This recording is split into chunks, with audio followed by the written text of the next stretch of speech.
Any other weapons?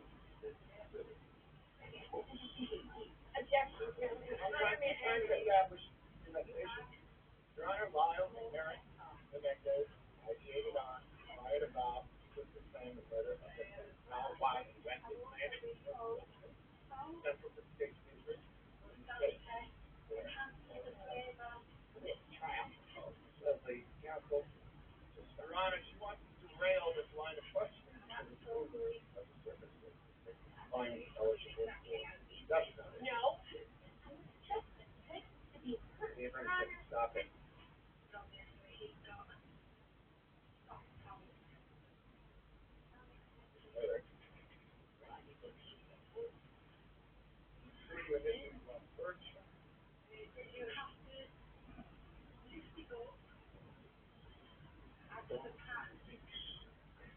Quote, he initially bought workshop and the judge got not too long. You go back and buckshot is more people. And after you fight approximately no shot, buckshot, which is the body,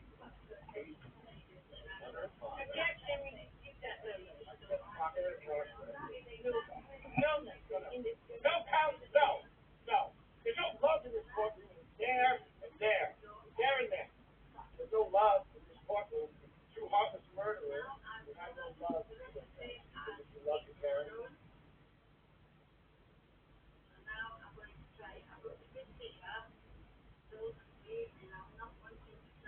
The lack of love.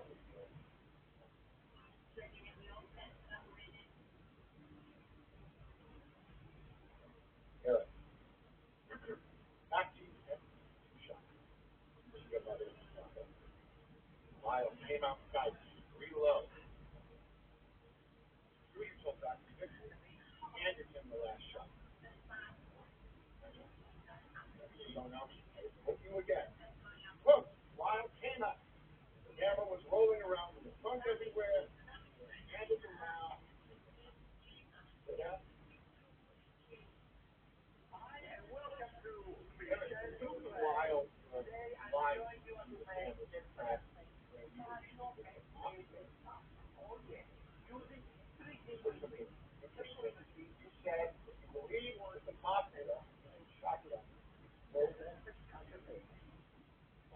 Make a mess.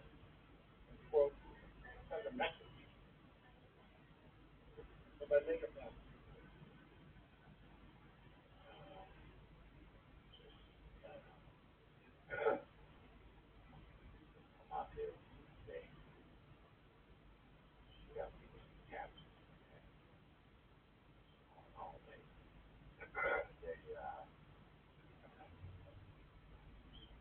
But you did what? You lied. Lyle shot out the other. She was shot so many times. So many times that the skeleton was effectively lost all structural integrity. Okay?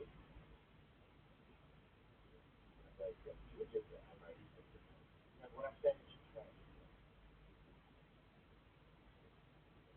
plan made it look like the Nazi did. You got shotguns, you got buckshot, shot at people, you shot at multiple times. But you're going to do like the Nazi did. You didn't just come up with that in the moment. The plan. In legal terms, that's called lying. I understand. Like you're saying.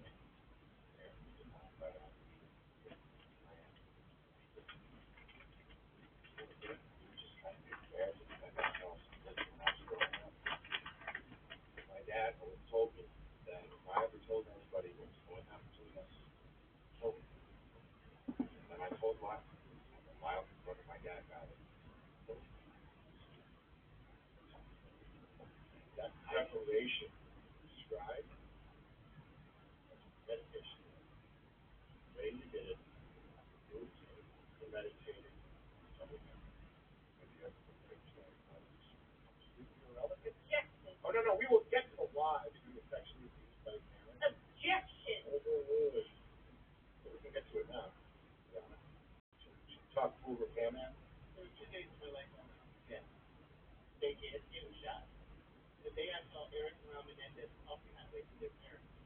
When I dress like that, I guess you're a fucking faggot, Dad. You're a fucking faggot.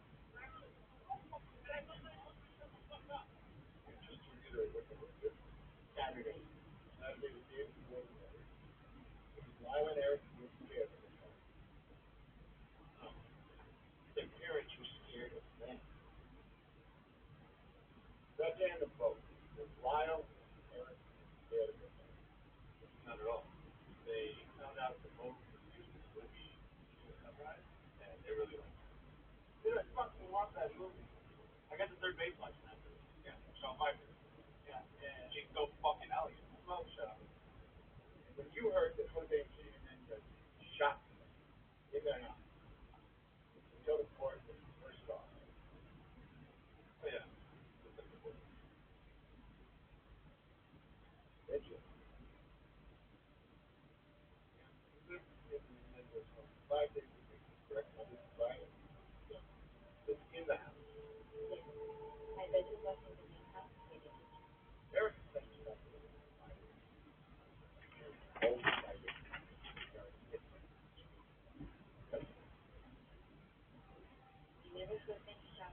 But what about fighting?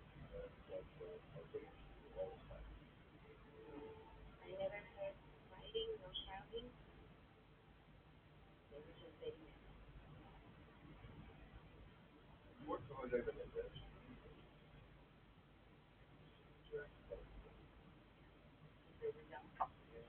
Did you ever see him hit them?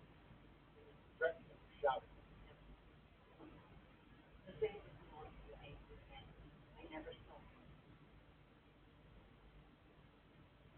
She loved those boys. She would do anything for them. She gave up everything for them. So she did. You're going to burn in hell for that. You're going to burn in hell. Objection. Oh. This, this is their own the doctor's report. One time, Earth Menendez got a bruise on his throat. Objection. A bruise, but their own witness admitted it was commonly seen in children.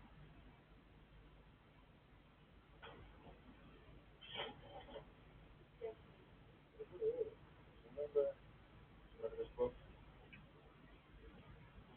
What if this is where this was not a huge reason, but the author of this book lied to them. Your Honor, none of that. There is not a shred of evidence that any of them ever happened. I demand a reply. No, yeah. Okay, let me sit down. Now,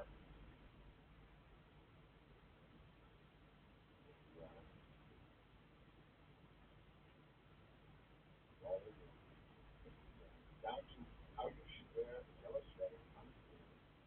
You know, 8 instances of legislation exactly the same. How many hours did they spend testing not to mention every other excuse why they mentioned testing? The other professors conducted when they were the ones who killed their parents. Why didn't you mention it? Because they killed them so much that this years. Why did they never mention it? Because they never because it didn't even occur to them to say it. So they let that woman right over there. Objection. That woman last high profile murderous wife how basically trying to do it. So why not try to do it? Shot here, here's our work. Take me back, okay? Jose Menendez hit Lyle in the arm once with possible injury and he's down. Story so different. Don't feel bad that you don't believe it, ladies and gentlemen. It's very possible. Isn't it convenient? It's always convenient to corroborate that.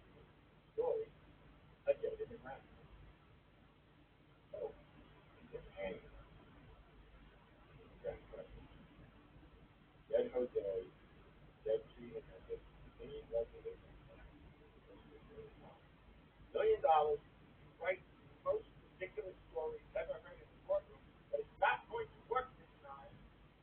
It's not going to work this time because even if the story is true, they are still guilty of first-degree murder. They conspired. They were lying in wait.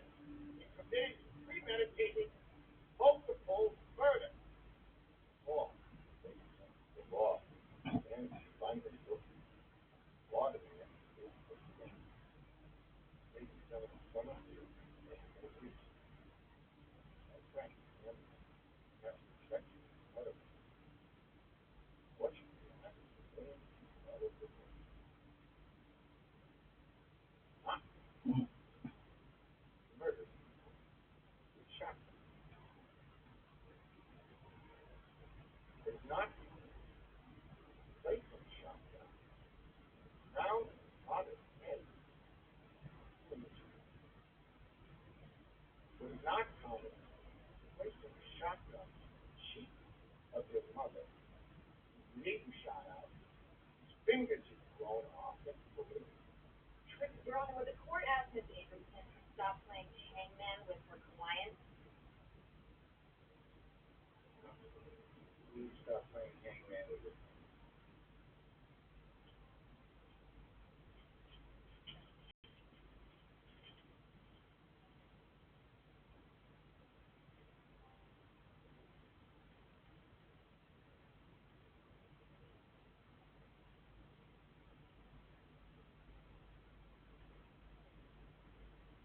I'd like to know, not my job.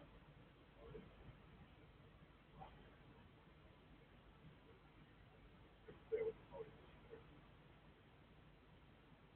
One, Lyle stated that his biggest goal in life was to have children. Eric doesn't have a job. Two jobs. He took one grade and one internship with his dad. Their father told her to do that out. So look like this. We're on your own. You had to tell us what had happened. Lyle and Eric drove around Beverly Hills for the day. Eric, nothing. Nothing. Love, honey. Lyle, open young face. It's all love. Get in there. When you cut him and Eric out of the bill, you know that Eric told Chris around his mother. 75, 90 years and months after they murdered their parents, they spent in a hurry $700. Cheap, worship, family, until that air. All they had to do, so their father, all they had to do was one little money, and all the money in the world. But mom is still alive, they got nothing. Mom had to go.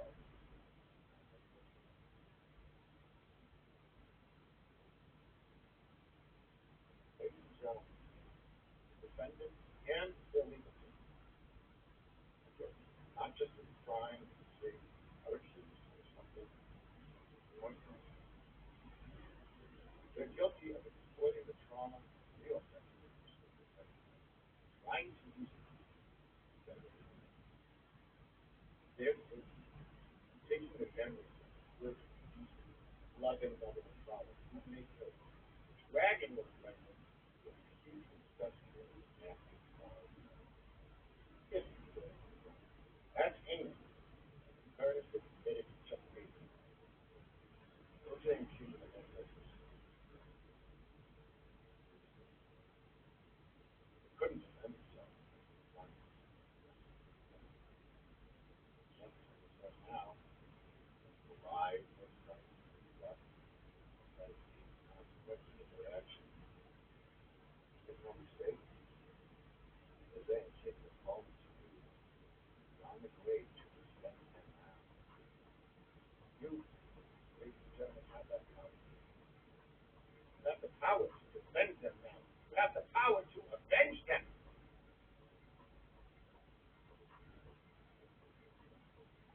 And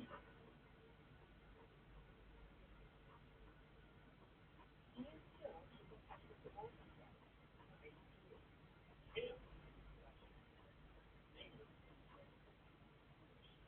yeah, they think that O.J. Simpson is a free man, despite the overwhelming evidence against him.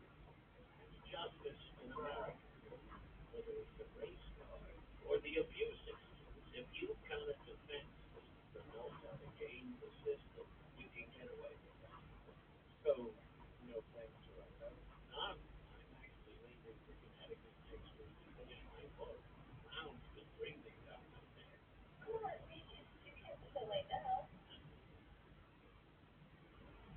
Like being honest, I'm a little old for the next.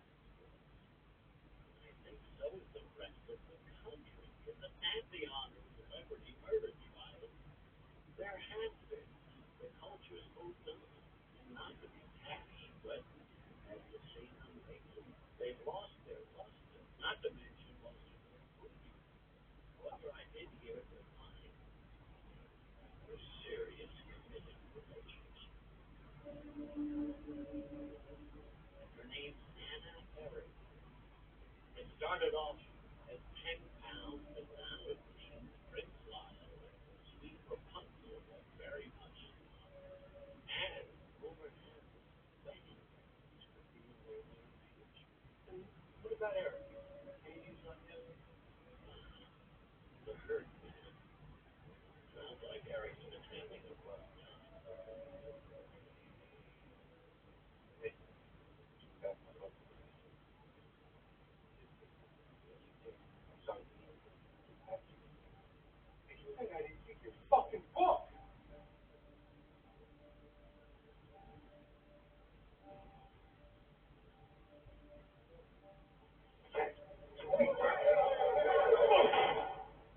Thrown in the hole for several breaches of conduct, fights with their angry outbursts, another alleged escape. It's obvious he's feeling more on edge during the second trial than first. Last I heard, yeah, with Carol, she still lives in Minnesota, and apparently they write each other all the time. So here's Tim. She got 300 days. We can separate my family. I feel like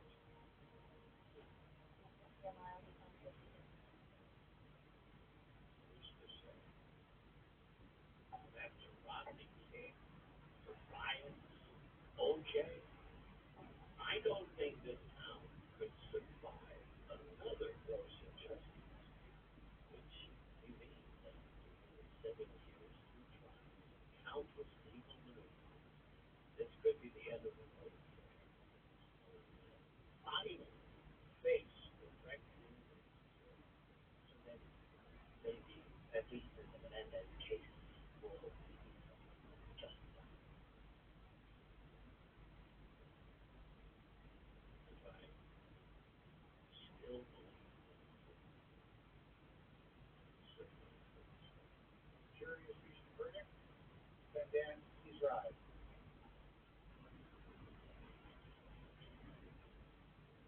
Did the jury find the defendant, Joseph Lyle Menendez, guilty of murder in the first degree for the murders of Jose Menendez and Mary Louise Menendez? For to find the special circumstance allegation that the defendant, Eric Galen Menendez, intentionally killed the victims while lying in wait to be true. Members of the jury, this your verdict? Say you won, say you lost? Yes. At this time, court will recess until Monday morning at 8:30, and we will begin the penalty phase. And both defendants have been found guilty of first-degree murder with special circumstances. Under California law, jury is only allowed to consider 2 sentencing options: life without parole or death. Court is adjourned. Oh, don't give me that crap. Oh, shit, you deserve to die, and you know it. I don't disagree with you.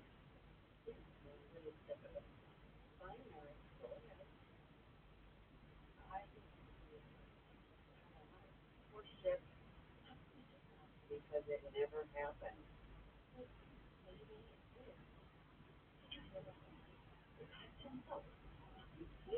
Say what they said. That's your way, Andy. How can you say that about him? Because he's a liar. Andy cared so much about his poor little cousin. Why didn't he say something about it years ago? Child, and he was scared. And what about the horrible photographic photos that the police took? They took those photos themselves. You'd be so stupid. Who saw the whole rest of the roll? They were all taken by kids. Don't know. If Jose was such a pedophile, why were there only 2 photos, huh? Where were the rest of them? While we're on the photos, Andrew, let us see the one of the boys sitting on Jose's lap. Do you really think this is sexual abuse? Because where I come from, it's only 15. Sorry. Okay, Lee, we're going to have to move. No. Do you really want me to believe that Eric, who saw Ashley, let his father rape him all the way up till a week before the murder? And then all that junk about attacking him with some Rambo knife is a load of shit. And if it was the truth, then he should have just run away or told the cops. He would have been too scared.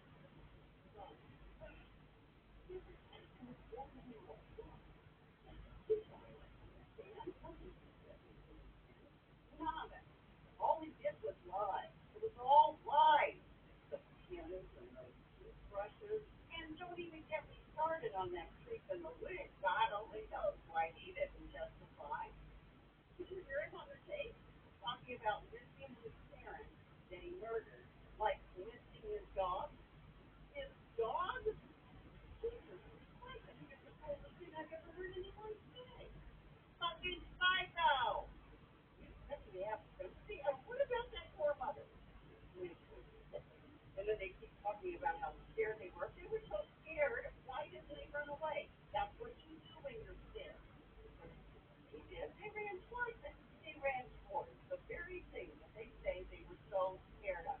It is the stupidest thing I've ever heard. Then they come in here with some insane story about Greek warriors and stuffed animals and shooting blisters and shitting in plastic Tupperware, and you expect me to believe a word of it? Well, I don't, and I never will, because they are evil little monsters, and they deserve to die. And I will not stop until you all get your heads out of your asses and put them to death. You hear me? Oh my God. Hey, oh my God. Someone get some help. Oh my God. Somebody get some help right now. Help us, please.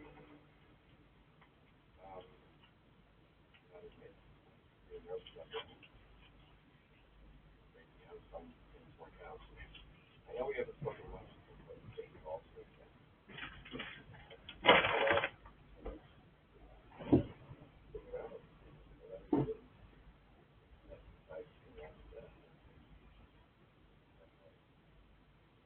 Never heard anyone say they were violent.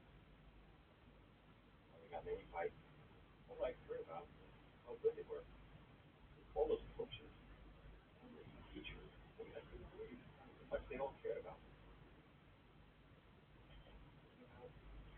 Relatives, talking about how much they loved them.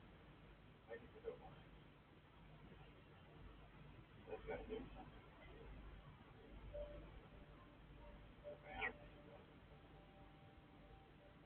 You know, if I were in their position and lived what they said, I probably would have done the same thing. The devil's not before. Still in the money for that devil. I know we're never going to know what's going to happen in that family, but if there's even the slightest chance that what they said is true, I'll tell you right now, I'm not going to be one of them taking it alive. When the time comes, so I hope it all makes sense. I hope your decision is just like they did. And I guess we're going to have to live with it.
I think the jury did an excellent job. But all that seems to be the night when Lyle and After Mendez and other three men, they both died in prison.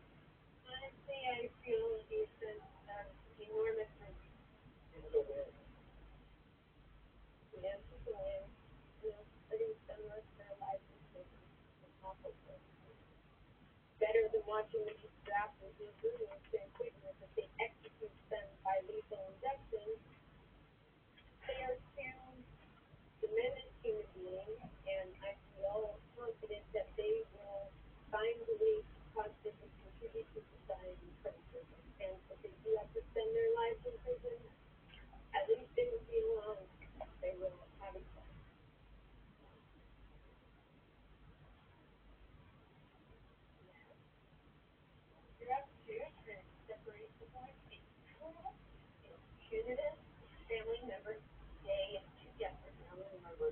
Why did you get out of the murders they committed together?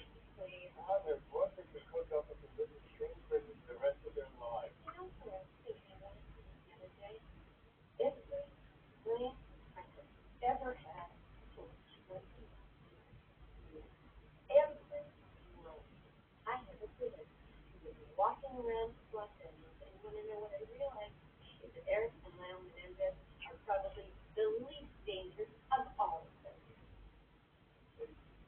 They're liars.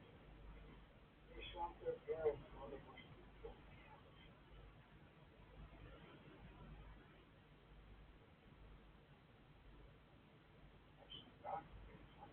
People could wake up in years and be like, we got to change this. Kids, yes, no, it's very long. I get that. I just said this much. What purpose does that serve? It doesn't serve.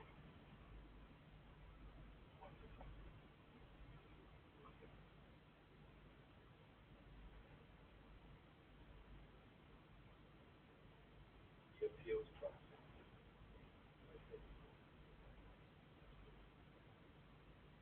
Wait, I don't want to get into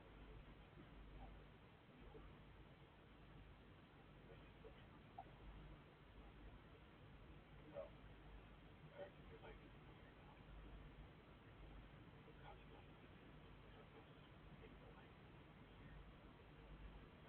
and it is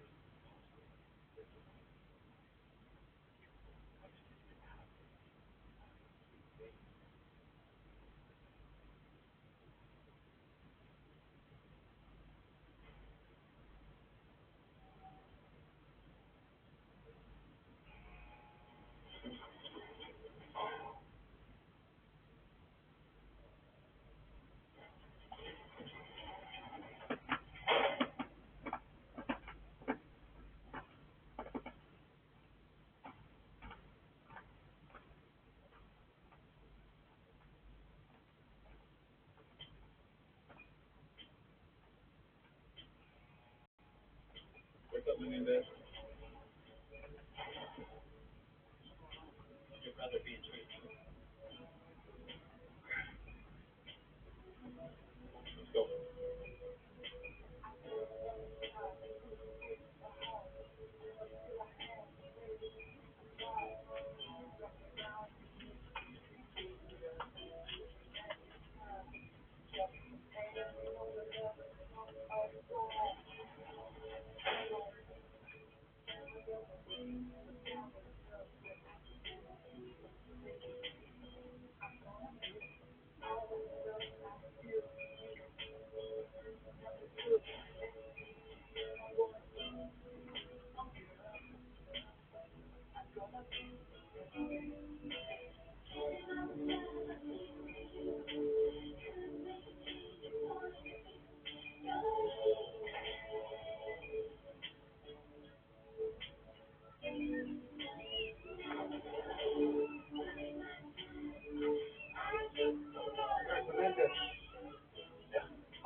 Why? No, their van following us. Where? I thought we were going to Folsom. You were going to Folsom. Your brother's going someplace else. Where?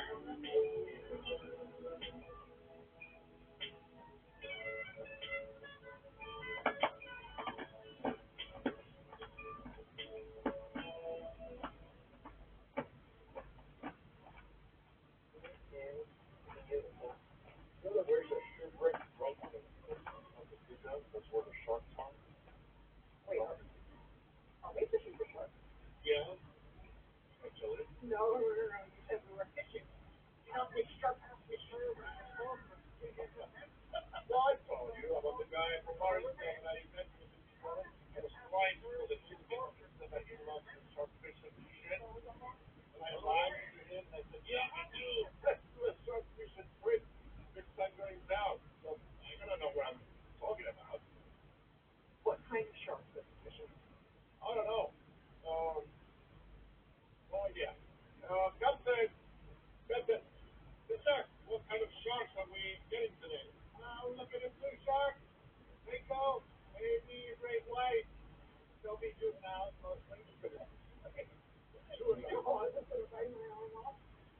Oh, oh. Hey, I remember one of those trips. Somebody was worried about myself when we were all prepared. Yeah, look at me. Look at me. No. That is over. The chase, the run take, that chase. Shit. For a long time. The thing that I needed the most, I got it with you. I have you. I love you. It wasn't easy, but we made it. We made it. And you know what? You should go back to your medicine. What? No. Yeah, they mean it. Absolutely not. Because if I'm writing to say that, I'll be writing about it. Yeah. Oh yeah. Report on how wonderful a husband I am. Oh, yeah? You better not be joking. Your license plate. Okay, guys, it's time to shut up the water. You know, what a kind of simile it is. Oh, dear God. Boys, come back here! What is going on with them? Just like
My mom said, just this once, I'm going to let you go down, spend the night down here, and do not tell your father. My mom dropped me off. We were starting to change, get ready for bed. She pulled open one of her drawers and pulled out all this very, very sexy lingerie. And she said, oh, Daddy buys this stuff for me, let me have it. I said, oh my God, these are beautiful, but oh, hello, why do you have this? And she was like, well, I just keep it in here because just really. And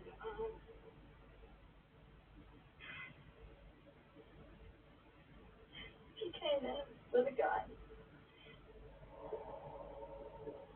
They didn't have doors in their house, they had curtains, no doors.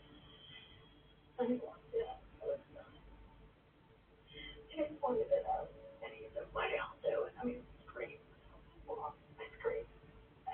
And we only had underwear on because we were just changing. I didn't have clothes on. I grabbed everything the whole time. And he started laughing, maniacal. He laughed, and then he walked back. He walked out. And I looked at Sharon, and she just laughed. She said, Daddy, just being silly.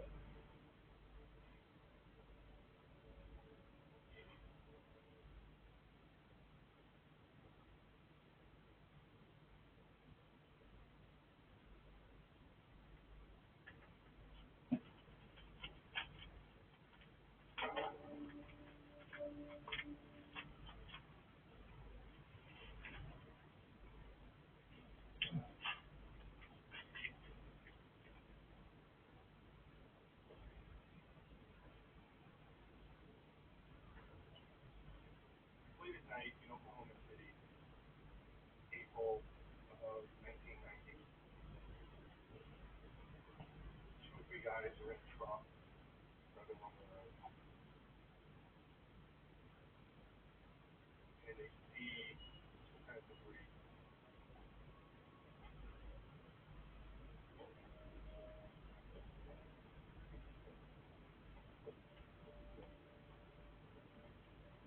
And they see off to the side, there's a body,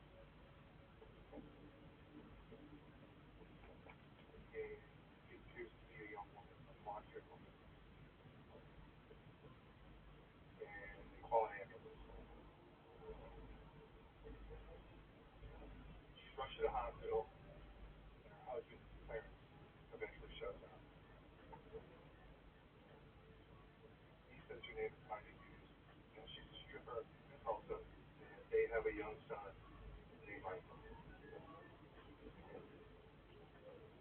He's much older, and he's kind of screwed out.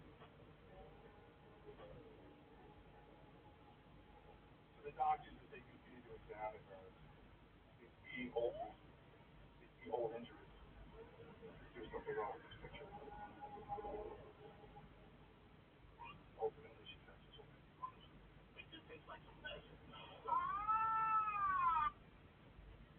The girl Tanya stands with wants to find her family. So they call this woman and they tell her that her daughter died, and she says, "What are you talking about? My daughter died 20 years ago. She was only 18 months old." They realize that who they just buried was Tanya Hughes. So now they're asking, what happened?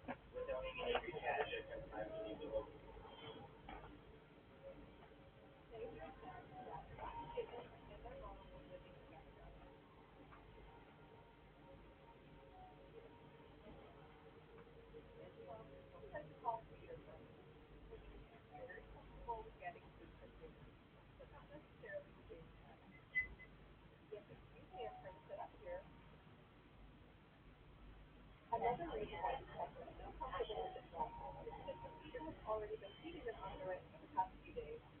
What I like to call distraction, leading by a teacher's investigated with it.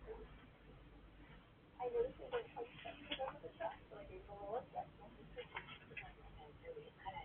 And now we're back with Tom, who's getting number 3 and 4, heading over the track. I'd like to invite her to number 5, and there he is. And he's rolling. This is the one that I was and so, yeah. And now we've got a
Today, my employees brought home this bizarre exercise machine.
Sometime after midnight, she had a medium severe post-day injury.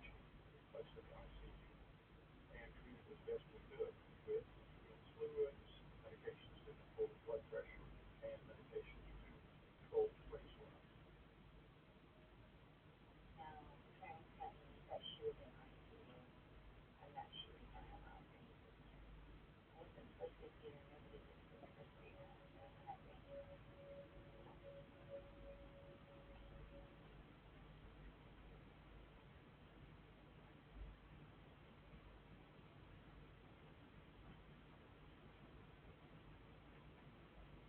This woman, they tell her that her daughter died, and she says, "What are you talking about? My daughter died 20 years ago. She was only 18 months old." They realized that who they just buried was not Connie Hughes. So now they're asking, what happened? And who the hell is she?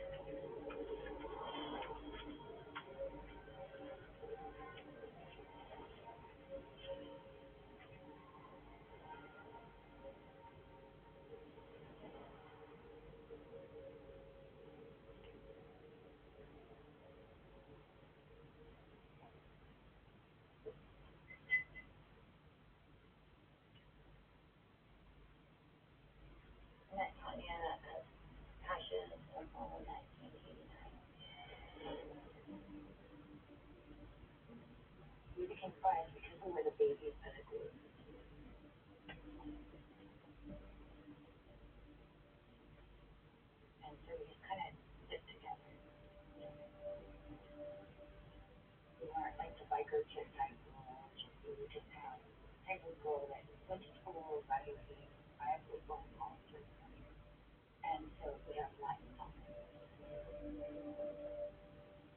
I could tell she was smart. You know, constantly reading, always wanting to get more knowledge. We talked all the time. Honey was my best friend. When I met Tanya, I met her husband there. He was an older man, and they had a 2-year-old son, my son. Her son meant everything to her. He was a world, you know, smile and happy. He loved her so much.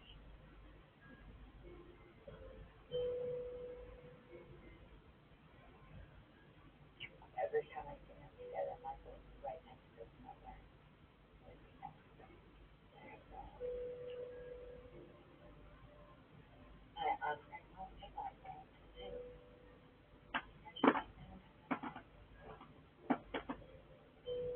I just couldn't go anywhere with her alone.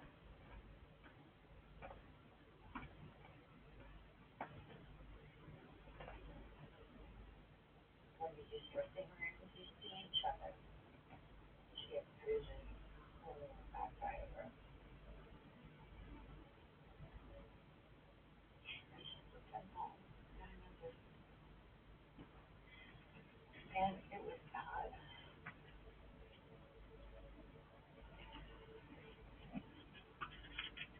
And it got worse. I could not. One day, Tanya came and told me that trying to take a life insurance policy out on us. She was terrified. She really wanted to run, but she had my phone. She kept us under lock and key. Very lock and key. I think she was very used to her family. And I really think she did it by the business plan. She was stuck and didn't know how to get out.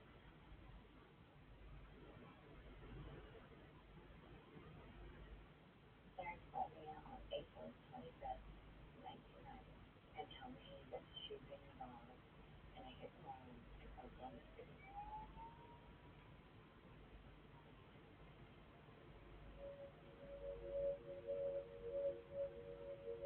She never told me anything about that.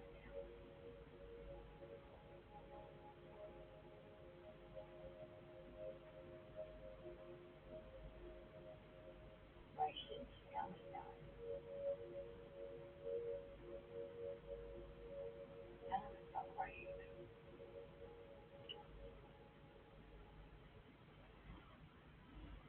Tommy Hughes arrived sometime after midnight. She had a medium severe closed head injury. She needed to be placed in the ICU and treated as best we could with intravenous fluids, medications to control her blood pressure, and medications to control brain swelling.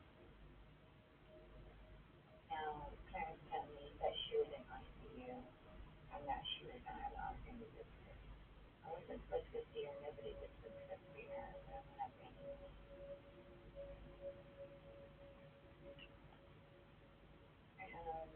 That's when the nurse came in, and that's when they told me that they thought that she was qualified.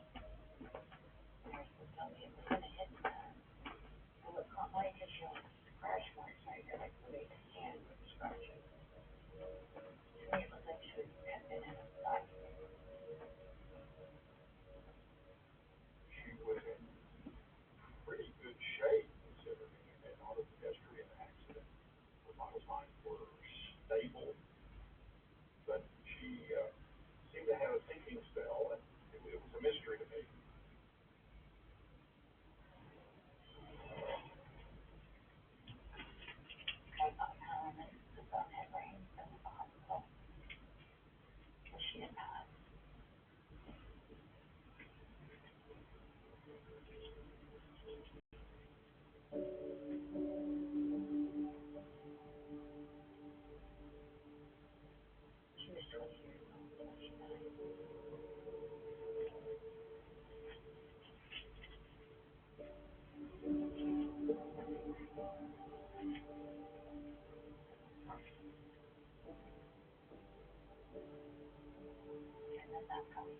Her name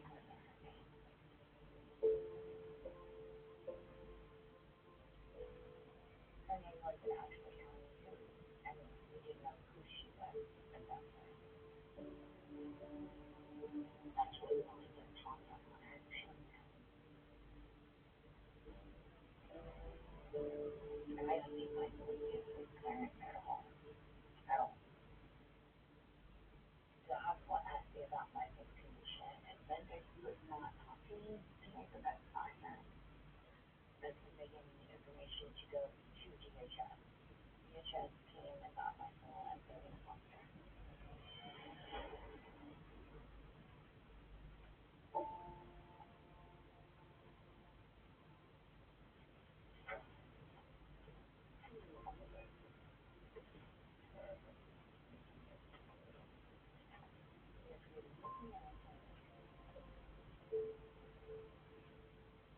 We got Michael on May the 1st of 1990.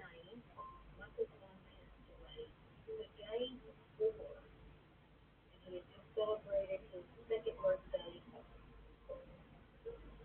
We got instructions from the caseworker, but he's still on the bottle, and he can only have 10. If you ever told him no, he would go into hysteria.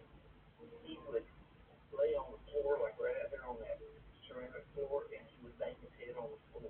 Raise his head. Yeah, to the point where he was straining the injuries of it. He was messed up in a way. But he was a good kid. The very first night, he took him off the tip, took him off the bottle, and just gave him a cup with milk in it. And so, I thought, man, what am I doing? When you take a baby off a bottle, they're not too happy the first few nights. Well, she started to settle. By the end of that week, she's a different kid. I never thought I would see the day. We had Michael for 4 years. Just over the first 2 years, he actually started to grow emotionally, physically, mentally. The whole time we had Michael, Dad kept trying to get Michael back. My son was punished for wanting to see his dad. Locked in his room, his toys are taken away, and he's told that his dad's a mean man. He cannot allow removal of a child from a non-true and abusive home due to a wet diaper or perceived lack of affection, which I was unable to give my son during a period of weak time that my wife died tragically. Now, he had visiting rights. Michael was made to go for visits. Michael didn't like that. We would tell Michael that he had to go see his dad. He would curl up under the piano, but he just kept saying, that mean man, that mean man. Now, it wasn't a good day for Michael there. Let me leave this thought with you. Broken homes and cruel things perpetrated on children cause a criminal to be born. It was assumed by everybody that he was the father. He just called me and said that we needed to take Michael for paternity test. The paternity test come about, and it was proven he was not the father. Anyway, no biological relation. And they terminated his parental rights. So then the visit stopped. So that same week, this pickup truck came by, and this man was going like 5-10 miles an hour. He just kept looking at me the whole time. I'm thinking, what's this man looking at? I had this hunch, I don't know what. And I called DHS and I said, can you tell me what kind of vehicle Clarence drives or what he looks like? And when they described him to me, I said, that man was just by my house. And they said, you're just paranoid. And I said, no, I really feel like something's going on.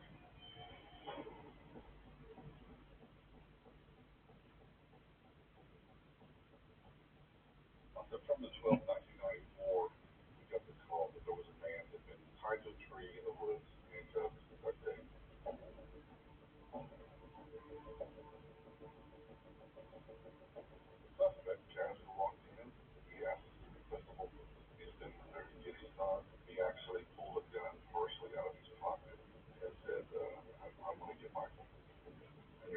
And he told me he was ready to die.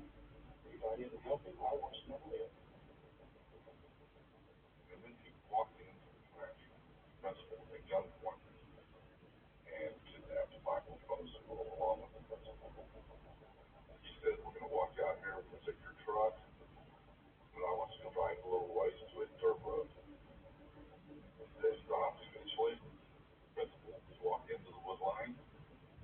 He was handcuffed to a tree and duct tape around his face and mouth. Eventually, after a period of time, someone found him. They're called people. And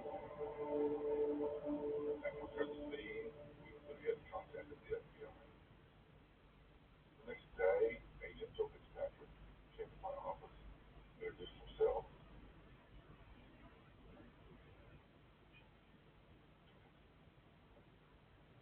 You fight more crime in Dark Street on the way home than you do your Oklahoma City.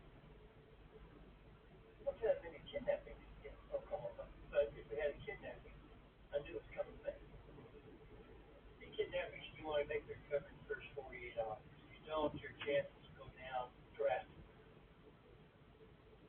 The very first thing we did was put out Southwest Postal. All the agencies in Oklahoma were on the lookout for a young boy by the name of Michael Hughes, who had been taken by a person claiming to be the boy's father, Clarence Hughes. We pulled his file and saw that in 1990 he tried to collect on his wife's life insurance policy. But the security number he gave was for a man named Franklin Floyd. So Clarence Hughes' real name was Franklin Delano Floyd. Franklin Floyd had so many babies with David Warren Marshall and Clarence Hughes. We also realized that Franklin Floyd had been in a halfway house. The fact he's in a halfway house means he came out of prison, so immediately pulled his criminal record. In 1960, he abducted a girl. He robbed the bank in 1963. He was released from the halfway house in 1972. In 1973, he attacked a female. He was arrested, forced to bail, but then he failed to appear in court for trial. He has been on the run ever since that time and a fugitive for almost 2 decades. All this information together is very simple to analyze, and we had a real problem. Franklin Floyd spent 10 years in prison in the 60s. After getting out, he didn't report to his parole officer and was missing for the next 17 years. He was an expert in being on the run and knew how to conceal his identity.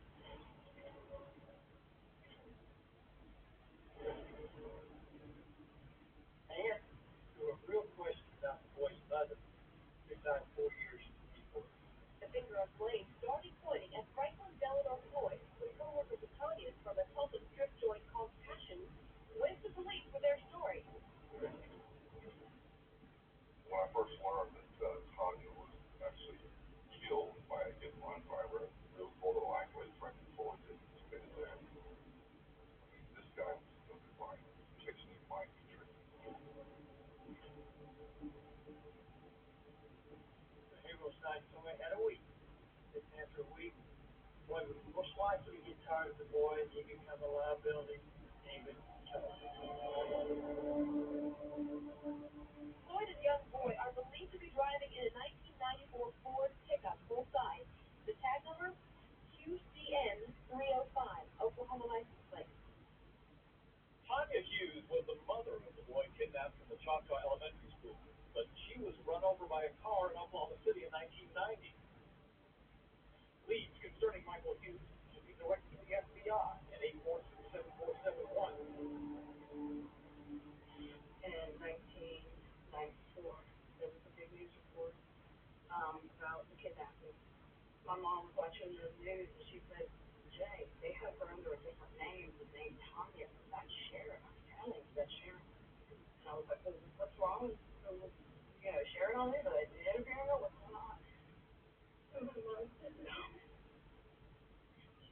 Sharon's dead. I called the FBI, I called the hotline, and I said, this is You know, I got a girl named Tanya. I know who she is. And Sharon Marshall. She was my high school best friend.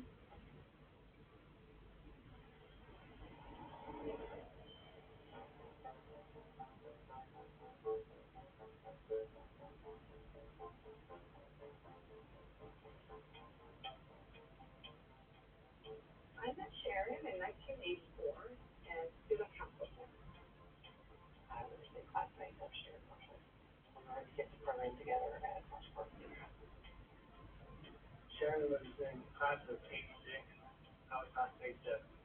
And I had 2 full years with her, being my best friend.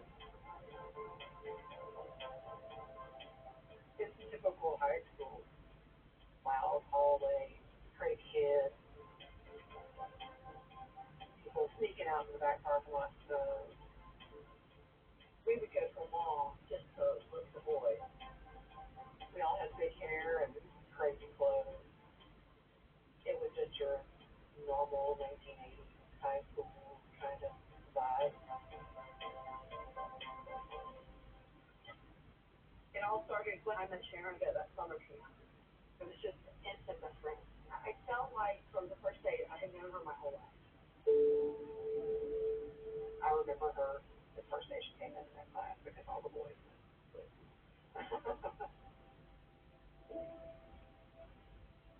She was just super smart. She was in RTD. She was in science club. She was in gifted program. She had lots going on for her. Sharon's friends were the outcasts. We weren't really all that popular. We were the gifted kids. Gifted kids are not necessarily usually the popular ones. Sherry, your yearbook is as bad as trying to find a place to sign. You're a really sweet and strange girl. Stay that way. Keep your unique style and be yourself. Love you, Sharon Marshall. She always was an underdog.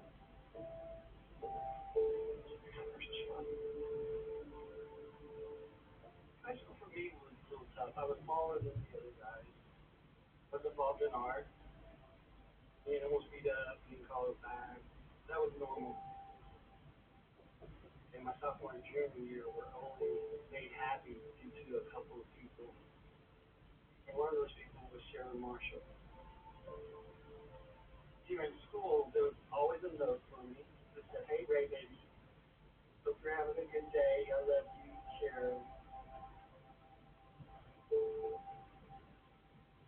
She was very mature for her age. She was very adamant from day one that she wanted to go to Georgia Tech and she wanted to be an aerospace engineer. And I remember the phone call that she called and she was screaming on the phone. I did it. I got in. I got accepted to Georgia Tech and I got a full scholarship and I'm going to be in the aerospace engineering department. She was so excited. It was the best day of her life. And she was so happy. It's all she talked about. Her dad also played jazz in the yearbook. Congratulate her on scholarship from Georgia Tech. Dad said, "Look out, Georgia Tech. So future Air Force General and aeronautical engineering career."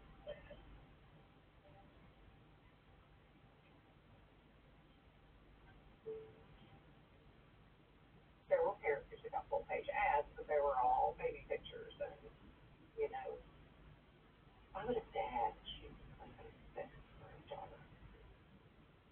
That doesn't make sense. We just thought her dad was really strict and really weird. The first time I met her father was when he brought Sharon up to my house. He pulled my dad aside and asked for a loan. And my dad said, "No way." No. And that put a real bad taste in my parents' mouth. And that was day one. She told me her mother was hit by a car on a bridge and died when she was in second grade. She was in charge of cooking dinner every night. She wasn't really allowed to talk on the phone. She said, "Don't call here too much unless I know in advance you're going to call. But I can call you." As soon as he would come home, I mean, she would get real anxious in her voice. She's like, okay, I gotta go, and she would hang up.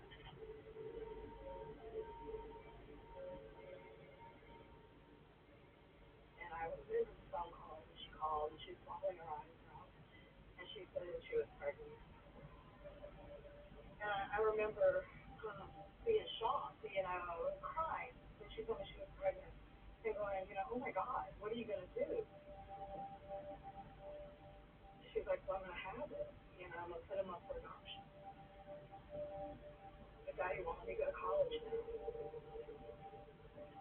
You have to go. You've got a scholarship. You're going to tech. You're so smart. You want to be an aerospace engineer. You got to do all these things. She said, somebody has to take care of that.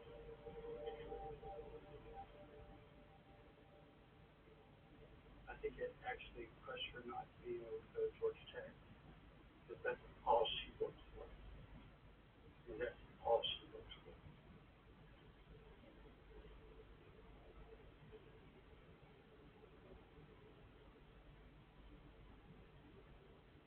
Sharon called one day and said, we're leaving in a couple days for Arizona.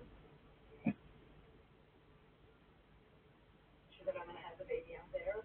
And she told me she was going to put him up for adoption. She said, that ain't going to go to people.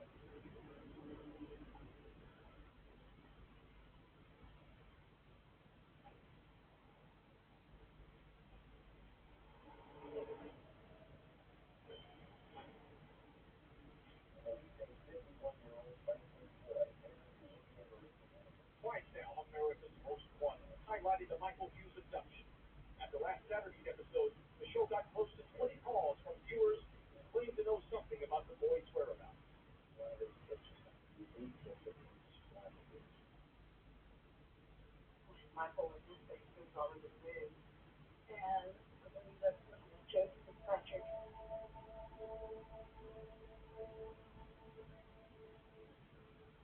And that talked to him,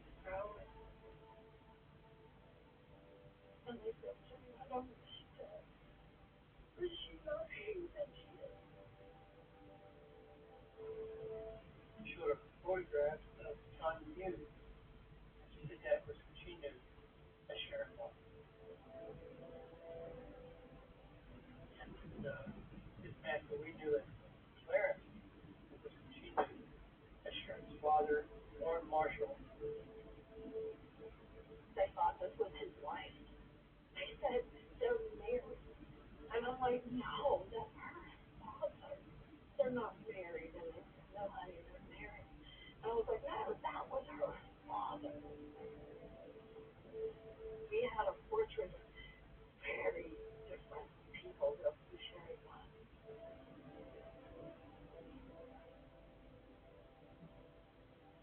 We realized after talking to Jenny Fisher that Tanya also had a. We discovered that in 1989, 1 year before her death, they changed their name. Sharon Marshall became Tanya, and Warren Marshall became Clarence Hughes. And the names they used were taken off Tombstone in Alabama. And then they got married under the new names in New Orleans, which means this man married his own daughter. It was unbelievable. One question led to another, and soon police were wondering just who they were dealing with. Investigation showed she went by many names, like Tanya D. Hughes and Tanya Dawn Tadlock. But who was this woman, and who killed her? There's a big question here. What happened to Sharon Marshall in this time period between high school until she was found dead on the side of the road?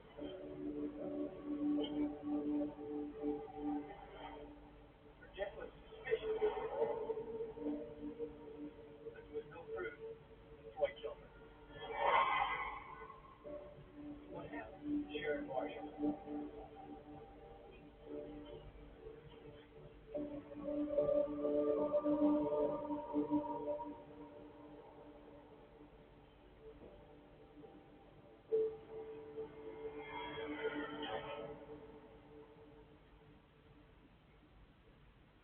I heard from her one time.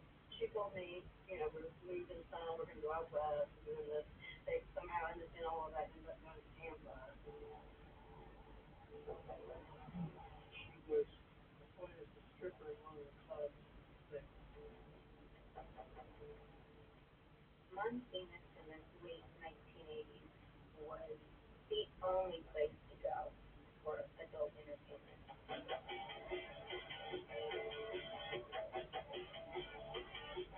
This was known as the place that had the most beautiful girls in the world. We didn't just wear lingerie, we wore amazing French lingerie. We wore the best of everything. We had everyone come through here. Women, athletes, musicians, businessmen. Every night it felt like a party.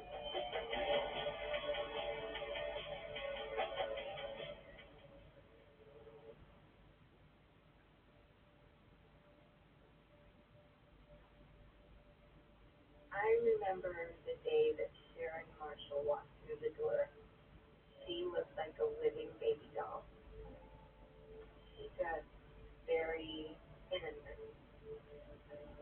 She had a full lace cover up, so she was never walking around completely naked like everyone else.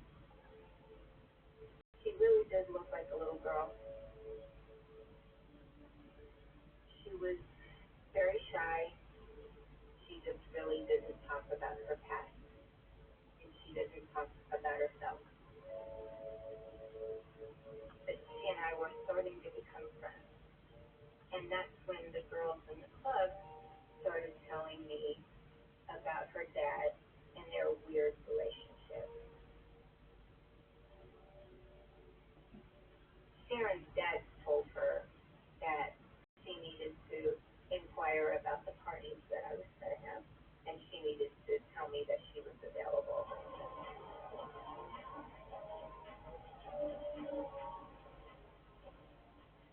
There's this millionaires club here, and their parties were the easiest to do. You dance 3 songs, no lap dancing, no one touches you, and walk out of there with, 500 to $1,000. And that was the first party I took Sharon to. One of the men told me, you had better go get Sharon, and I need her to leave now. She's in front of the women's bathroom. She was standing outside at the door, and she was offering sex services to these men for $50. She said, well, my dad told me to do it, and he bought me condoms. That was disgusting. I couldn't believe that a man would put their daughter in that situation.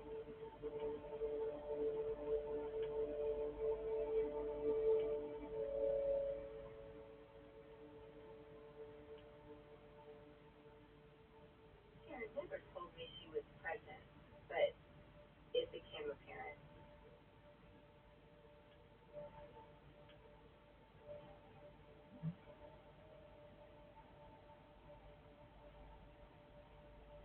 Sharon's relationship with her son Michael was beautiful. She was a wonderful mother. She was so engaged with him, and just seeing the way he looked at her, I think that was the best thing that ever happened to her.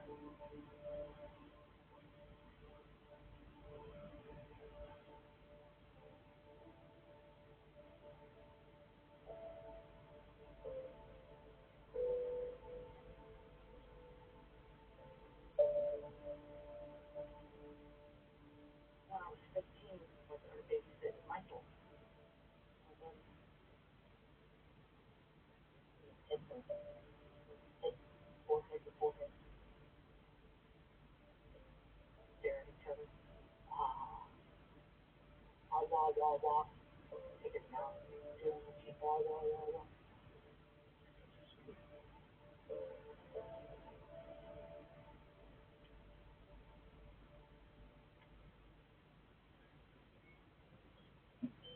I lived in the Golden Lantern Mobile Home Park here in Florida, and I lived about one city block from Sharon and Warren Marshall.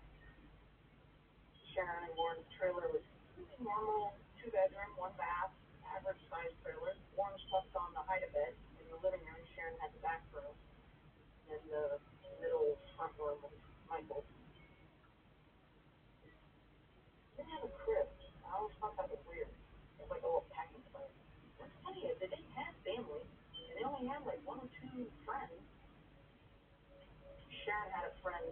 Cheryl, she would come over to Sharon and Warren's house like 1 to 3 times a week. She always dressed nice and had her nails done, and she was so nice. Like, she literally would come through the trailer park with her Corvette. It was a beautiful car. See me at the pool and just wave. And as a 15-year-old, somebody that pretty, it just makes you feel good, that someone of her level of class and style was saying hi. Cheryl was just gorgeous. She was Italian. She had this long, beautiful, thick, black hair. She had a wild look, but she really wasn't wild. She was very naive. She was a beauty pageant winner, and she saw Montana as a critic. She was hoping to become a model. She wanted to be in Playboy. But then I find out that Cheryl was hanging out with Sharon and her dad, and I was concerned about her safety. One night, we were watching wrestling. Warren was putting a video to it that was recorded, and that's when I saw Sharon and Cheryl on the beach with a pot dancing. And I just remember sitting there going, Sharon, is he recording his own daughter? And then you realize, oh shit, I need to, you don't ever talk about this. This is not something, that was just fun, blah, blah, blah, blah. Like, okay. Yeah, I gotta go. My curfew's up. One of the girls told me about the video. When Cheryl comes in, I'm irate with her. And she tells me, Sharon's dad said, let me take pictures of you, and I'm going to take this video, and I'm going to submit it to Playboy, and you're going to be a star.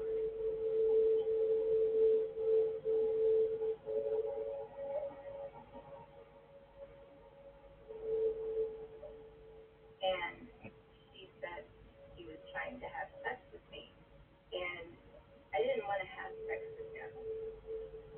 I was fighting him off,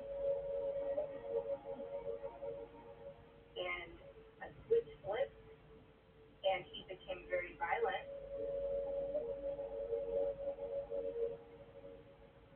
I just told her, I can't protect you from them. You need to stay away from them.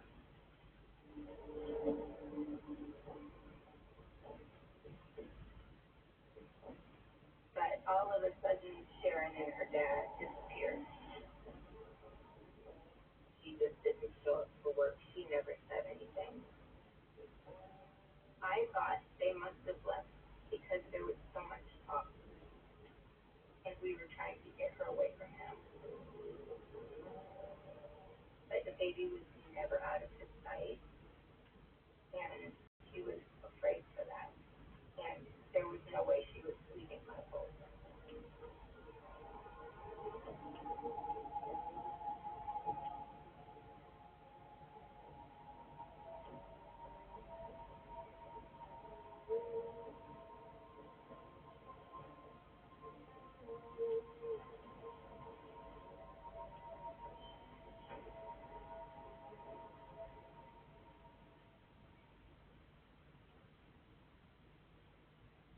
Jennifer Fisher didn't know what happened to Sharon all those years.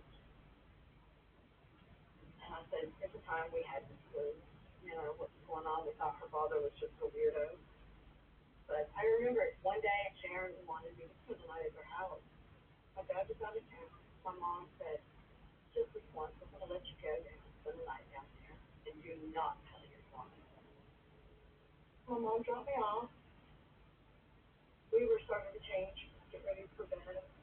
She pulled open one of the drawers and pulled out all this very, very sexy lingerie. And she said, oh, Daddy, buy some stuff for me and let me have it. I said, oh my God, these are beautiful, but hello, why do you have this? And she's like, oh, I just keep it in here because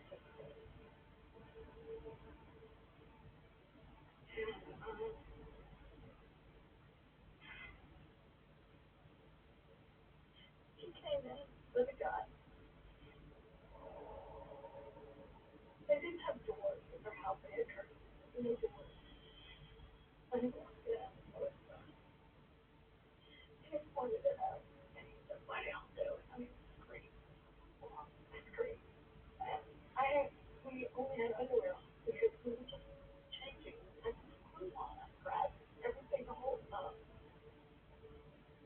And he was laughing, maniacal. He laughed, and then he walked back. He walked out. And I looked at Sharon, and she laughed. She's so glad he's just being silly.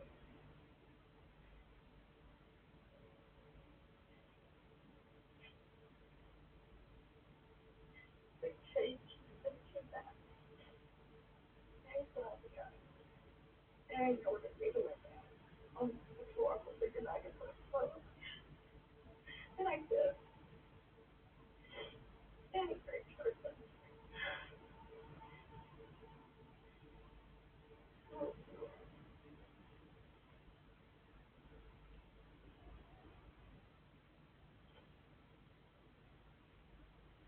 And we didn't talk after that. He got up, he left. And I was, but the next morning she came over and she gave me a big hug. And she said, Daddy, she said, I'm okay. You're okay. She said, just let it go.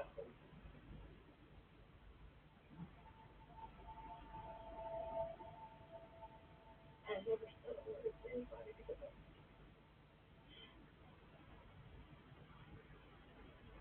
it's hard. Because 30 years this has been the most painful thing in my life. Changed who I was as a person. Changed how I view the world. Changed everything about me.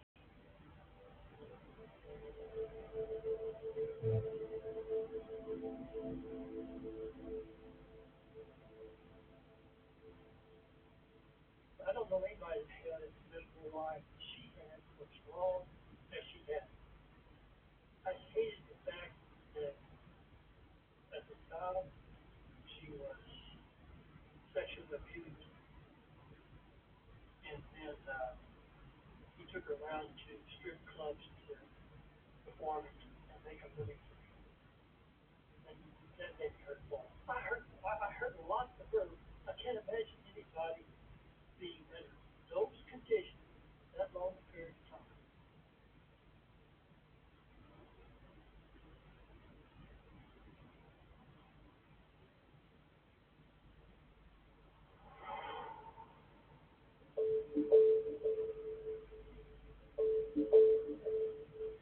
We knew that Lloyd committed sexual crimes against Sharon, and we know he had a history of abduction, rape, and violence. So this was a pattern. He was convicted in 1962 of abducting a 4-year-old girl and raping her. He was a convicted pedophile.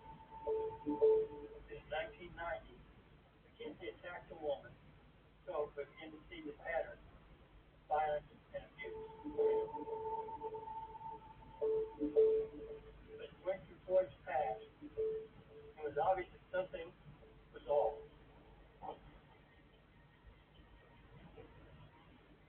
An agent comes up with a neighbor that knew Franklin Floyd in 1970 in Oklahoma City. And the neighbor had a picture of Floyd with Sharon when she was about 5, 6 years old. The April side agent tells me that he took a picture of an abused child because she was looking sad, she was not smiling. So he looked at the timeline. We realized Sharon was 20 years old when she died in 1990, which means she would have been born around 1969 or 1970. Floyd was in prison from 1963 to 1972. There was no way he could be Sharon's biological father. He wouldn't have a child.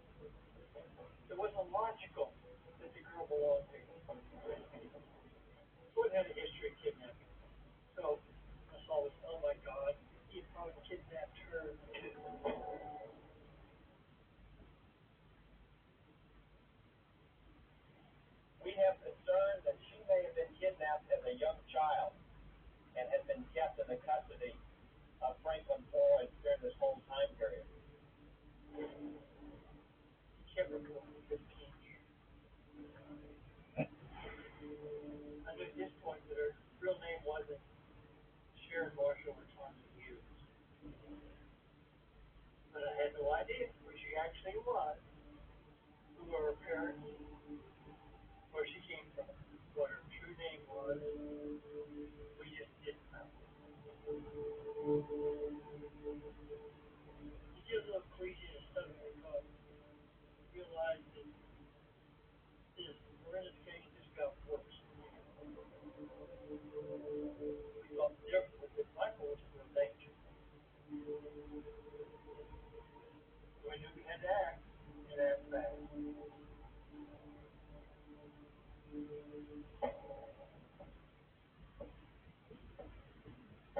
Franklin Floyd's been a federal fugitive for 17 years. So we knew he was going to be hard to find. He's just out there somewhere. And God bless those FBI agents who took over that case and decided, we got to do this. Bill Dispatcher came up with a plan. Any criminal case like this, best indication you have of somebody's going to do in the future is what they've done in the past. This guy kept so many aliases, and people like that tend to redo the same thing over and over again. They have a pattern usually. I figured he would use the same aliases.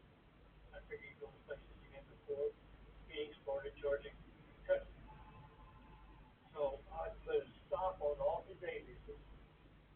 They alerted all the different spaces where he had obtained driver's license under different names, thinking that he might try to renew a driver's license.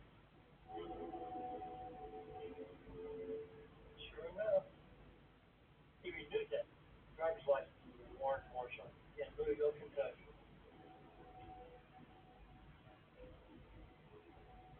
And I flew to Kentucky and had an agent in Louisville dressed up in UPS uniform. Our arrest procedure had to be delivering his driver's license to him and arrest him at that time.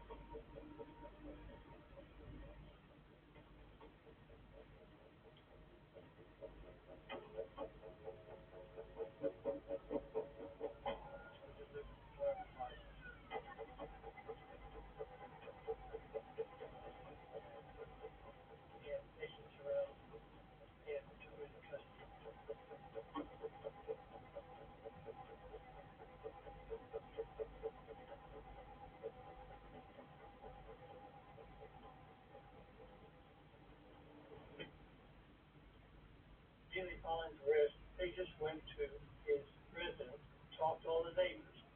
Well, it was a rundown apartment building just east of downtown Louisville, about 6 weeks. Not long enough for his neighbors to know much about it. They're not they didn't talk to anybody. Just came in, came out. Didn't talk to anybody about family, anything like that. So. No one had seen Michael. They checked with both employments where he was presently employed and where his previous employees hangar. No one had seen Michael.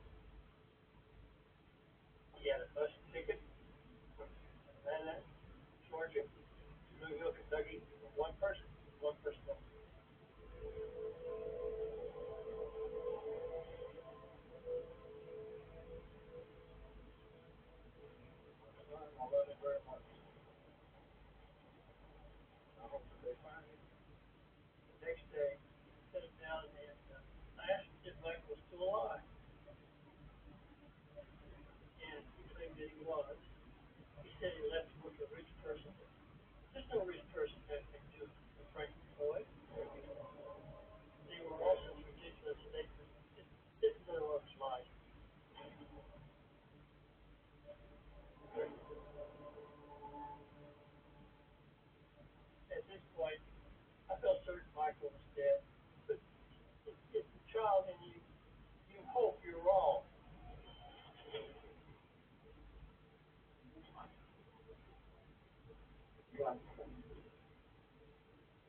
There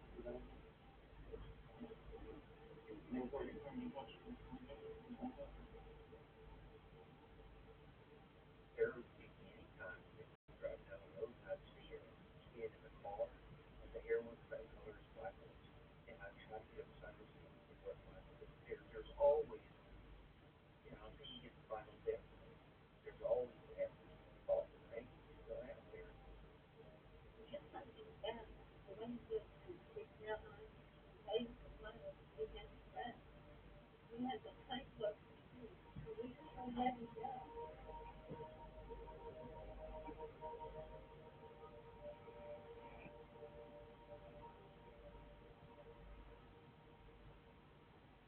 If Casey set up the trot, we realized that trying to play my computer, some parents is weak because they don't have a body. It would be a hard case to win.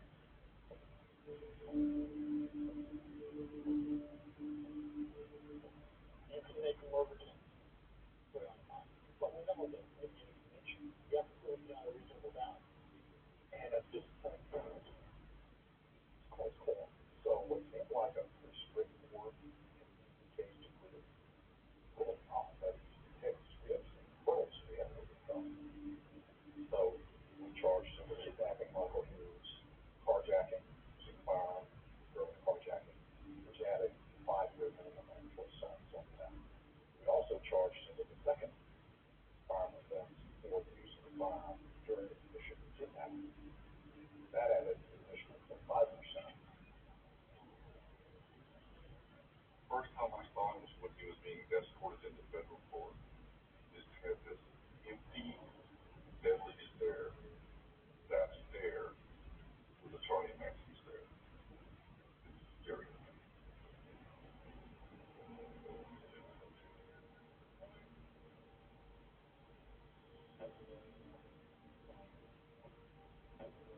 Myself defended himself and he was very aggressive, asking dumb questions.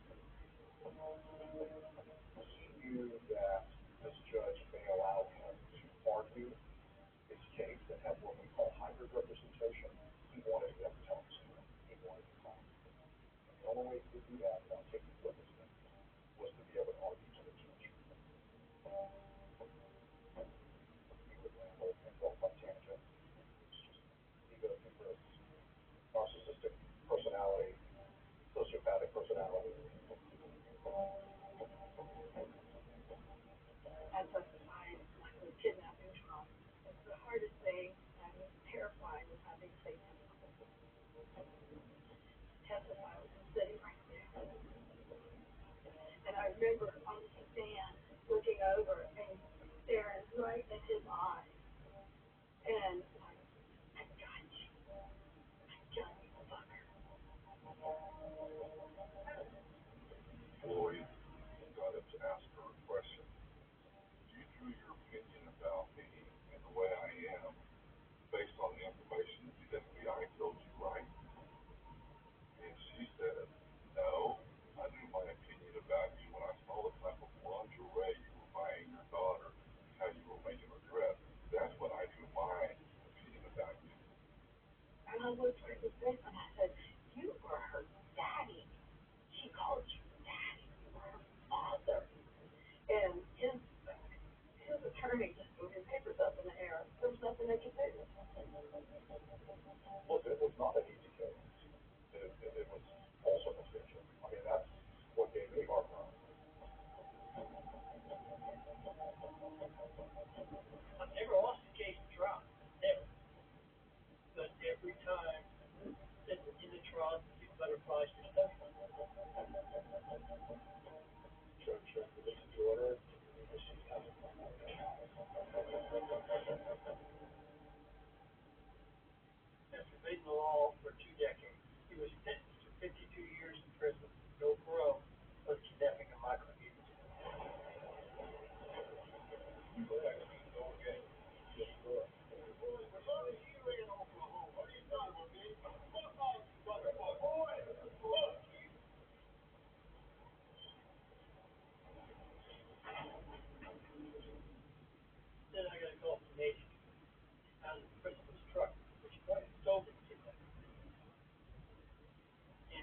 photographs that they take underneath the truck.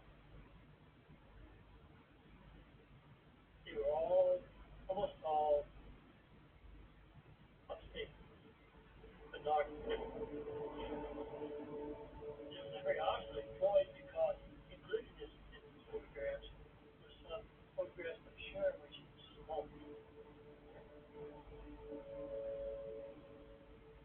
Also in these photographs, you see a young lady. We had, she was very said to be disrobed in pink.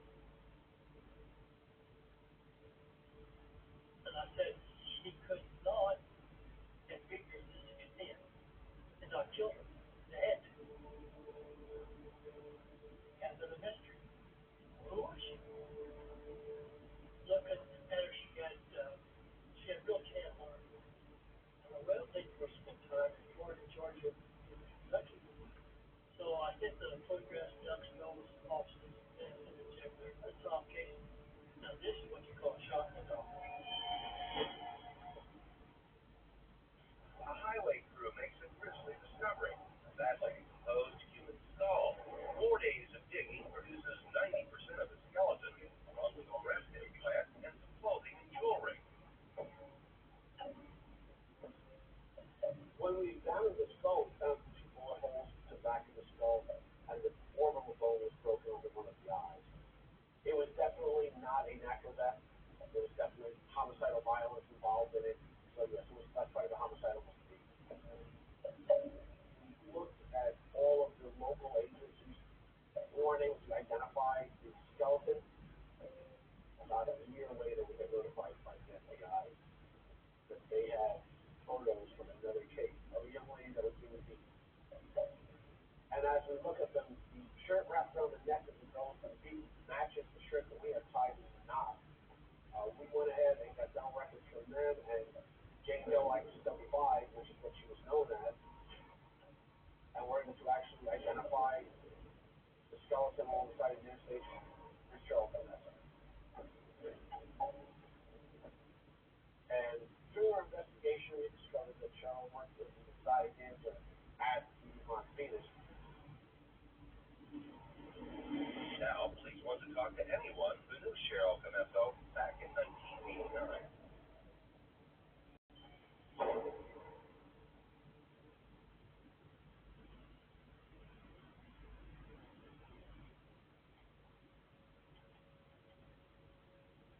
After the videotape of Cheryl and Sharon.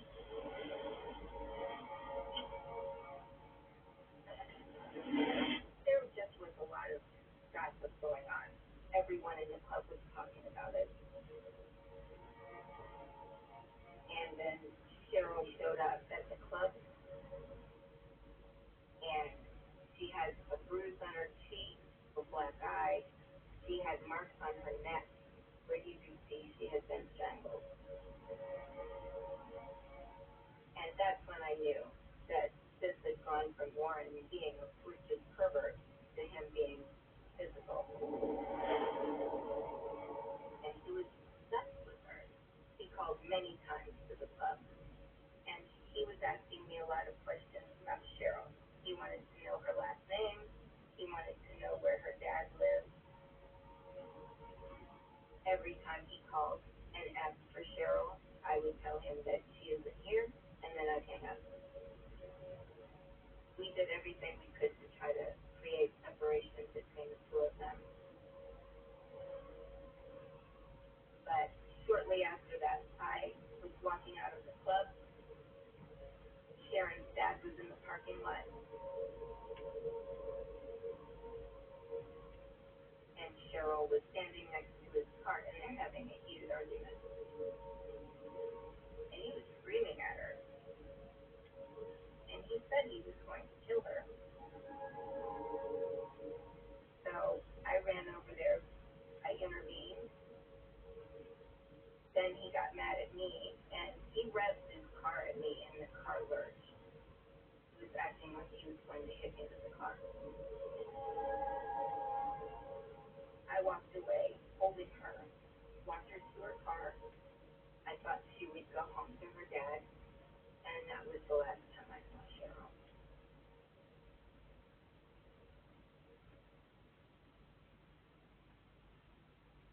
all of a sudden, Sharon and Warren had to go out of town, and they asked if I could collect the mail and keep my eyes on the trailer.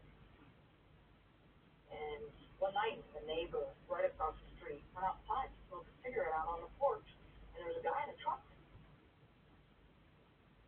He gets out of the truck, goes around to Sharon and Warren's house. About 5 minutes later, he comes out, gets in the truck, takes off, looks at the cigarette, comes inside, and he said, all of a sudden he heard this. He looked out the window and this big old right through the sun, and like literally the stone went through the, like just people, that were chitter-chatting, by the pool, by the mailbox, that Warren had hired somebody or made somebody burn down his trailer.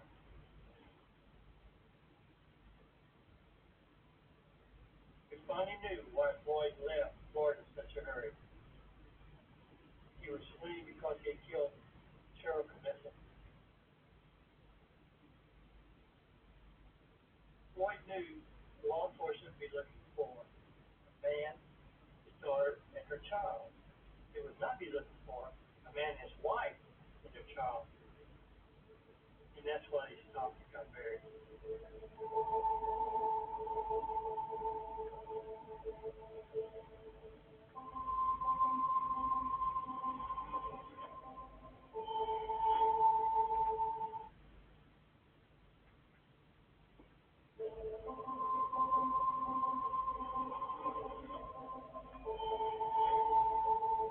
The story of Floyd's criminal life spans half the nation. From Oklahoma, where his wife turned up dead, he kidnapped his son, and abducted a school principal, to this underbrush near Interstate 275, where the skeletal remains of Cheryl Camissa turned up. Former Detective Mark Massaro says Floyd will murder again if he ever gets out of prison. He's a sociopath and a predator. Floyd was tried for first-degree murder for Cheryl Camissa.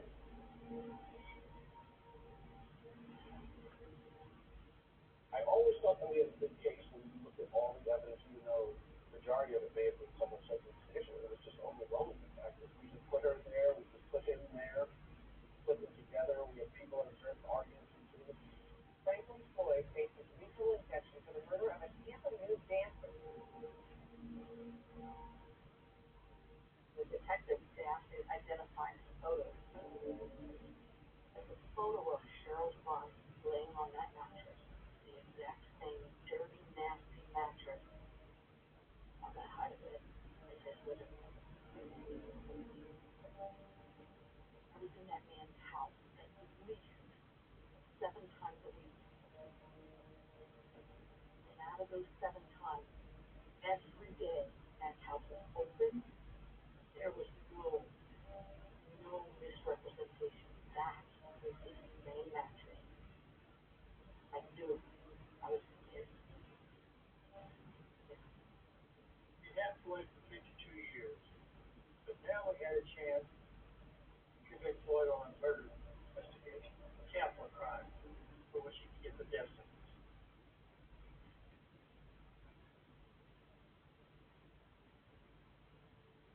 Franklin was found guilty of the first-degree murder of his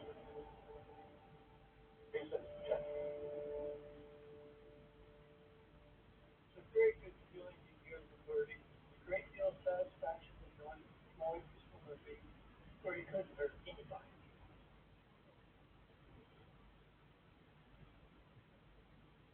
Now, the bad aspect of this case, even after trial, is I had no idea where Michael's body is.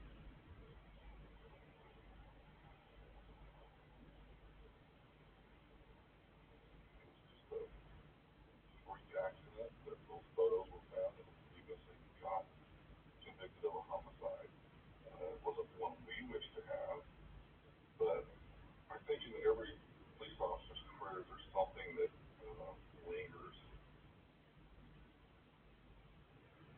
I took a picture of Michael Anthony Hughes, and I actually taped that right above my computer where I had to look at it every day. It was something that just gave me hope.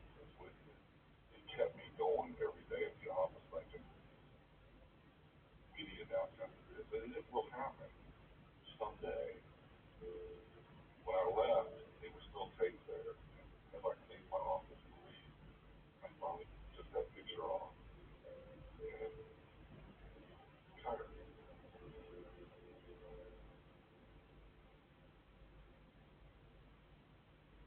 27 years I worked for the FBI, awfully close to drug case.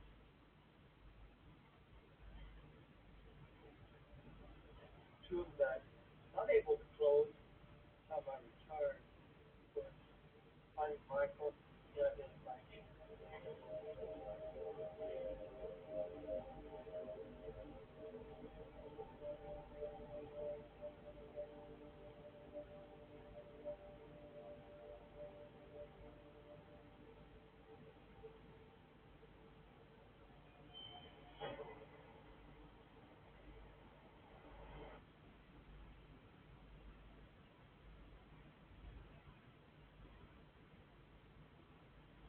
In 2002, a friend sent me a photograph. Said you have to look at this. It was a picture on what was called the Doe Network. It was a missing person website. And it was a picture of a little girl sitting in the lap of a man that was supposed to be her father. And caption was underneath that she had been kidnapped, raised as his daughter, and married and killed. And I said, oh my God, but the more you look at the picture, the more you look at her, you see something was terribly wrong. And I just looked at it and I said, I have to get this.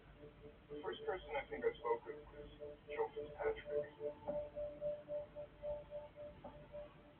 He said that there were two mysteries that he had hoped to resolve. Who was Sharon Marshall and what happened to her claims. And even though he was kind of leery to talk to me, you could tell that there was some unfinished business here. This case that's up in the show. And he was really affected by the girl that was in the picture. It was her. It was Sharon. It was the goodness. It was how people talked about her. It was her accomplishments. And it was this beautiful young woman who was trapped in evil. And she had been forgotten. I just said, this is more than just a crime story. I wanted to do everything I could to try to find Sharon again. I thought that was really important. And I felt, you know what? Let's do this.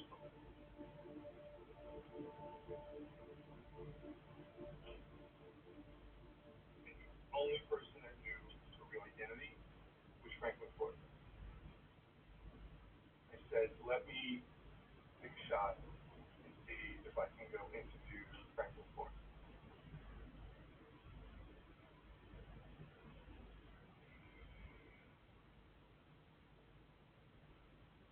And I go down there, and they bring me into this county prison. So they brought Floyd into an interview room to meet with me, and they had brought all of his files with him too.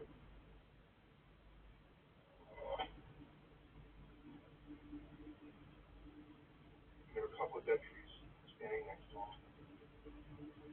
And then they left. And it's just me and him now in the room. And we started talking. Actually, I should rephrase that. He started talking. And he didn't stop. He thought maybe that somehow I could help. I could do something for him. Tell his story, and somehow that would free him. If you really learn a lot about it, I don't know what's right, I don't know how to tell the truth. Go to the actual where I went wrong, where my mother been. So Franklin Floyd was born in 1940. His father died. He had brothers and sisters. Mother couldn't take care of him. Sent him to the Georgia Children's Baptist Home. And, he had a troubled life there. That old lady, she called my name. She was trying to get the car. And when something that just walked anyway. I did see how he was created. I did see how the mold was made. Or they be your slave, When they begged me, I took board take the thing and shoved it, get away with it, not fall. But that was 18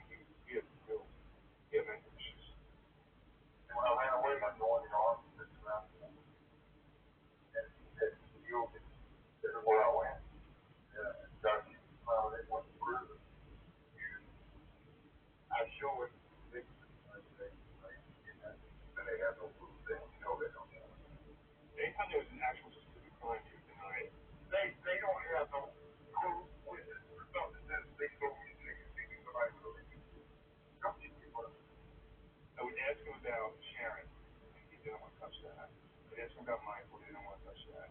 He didn't want to admit to anything. I said to him, so where'd you get Sharon from? He goes, I didn't get her anywhere. She just came with me.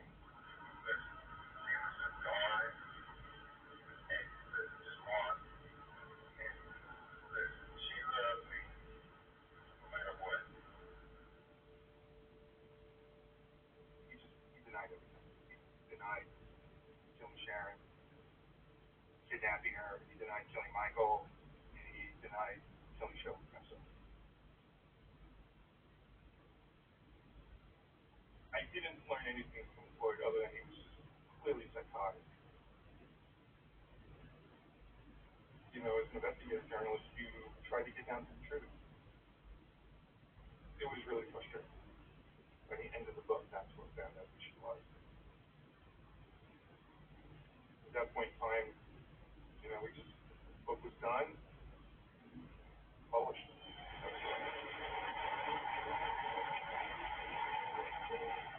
That first fact interviewed the man now known as Franklin Floyd in prison. Floyd not only kidnapped Sharon as a little girl, but serving time on death row.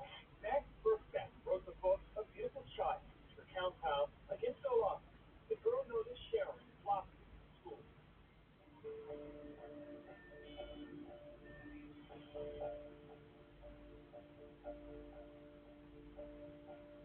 When the book came out, it captured the attention of a couple of websites. No networking websites. It was amateur. And then you saw this organic growth. You could see these different threads. They were talking about it. It was Sharon Marshall. Could she be this girl that went missing in Utah? Could she be this girl that went missing in Toronto? And it just kept building and building and building. Over the months, I got more emails. People in the U.S., people in Canada, people overseas. Within 6 months to a year, we had people around the world trying to find who is this girl. A lot of people were frustrated. It was just like, Matt, come on. What? You know, I'm reading it. I was like, we thought you got it. And I didn't get it. And I just, you know, I would answer all these emails. I would just say, hey, you know, I did this with the hope that we're going to, you know, we could find her identity. We got a couple of really good leads actually out of it, but we really didn't have any way to test them. Then in 2005, almost a year after the book came out, we got a break. I got an anonymous email, and it said, with the DNA, Sharon's daughter, Sophia. I am Megan, and I am Sharon's first daughter. I always knew that I was adopted, and it never felt weird until I discovered that it was a lot more than just being adopted. The more I learned that angrier or less sadder I got about everything, that kind of been a progression of emotions since then. Everything else is learning about it and being more angry, upset, confusion of how I'm supposed to feel. I don't know what my feelings are. I know I'm mad, but I don't know at what specifically or why. Like I'm still trying to figure it all out. I learned a lot that I don't like to think about her life. No girl should have to go through that from a stranger, much less somebody that's supposed to be your father figure, whatever the hell you are. Yeah, that's the stuff I don't like.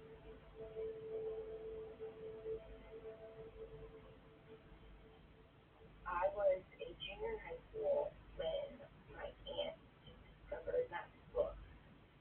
Told my mom about it. I remember we were driving home from the snowball stand when my mom told me that there was more to the story than just my grandfather was killed in a car accident. A couple had walked into an attorney's office and they said they couldn't afford another child.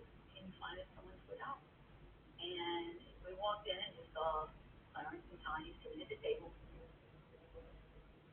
He just wanted this over with. He wanted it done. He wanted money. He controlled the whole conversation with her. So yeah, I was a little leery, but I just feel like God kept telling him just to do it.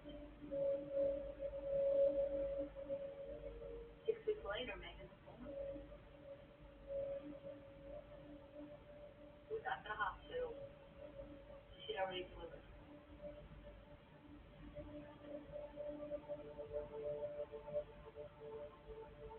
She was in the bed, and I went in there privately, just her and I. And I said, did you want to see her? She said, no, I can't. And I think back on this day, like, why couldn't she have told me more that day? Why couldn't she have said, I need help? Why? When we were alone, we had the opportunity.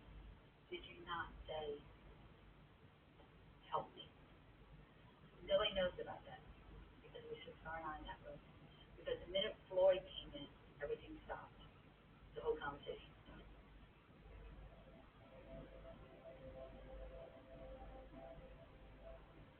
I used to, or sometimes still do, I'll pull up pictures on the internet of me as a baby and pictures of Michael and pictures of Sharon and compare them all. Just the cheeks and the nose for sure came from her.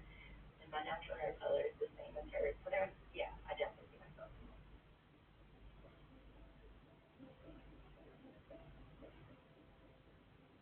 Growing up, you want to know who you look like, what you're supposed to look like, family history, and then you go into your teenage years as a girl, just to know where it came from. 2010 or 11, I decided to get my DNA.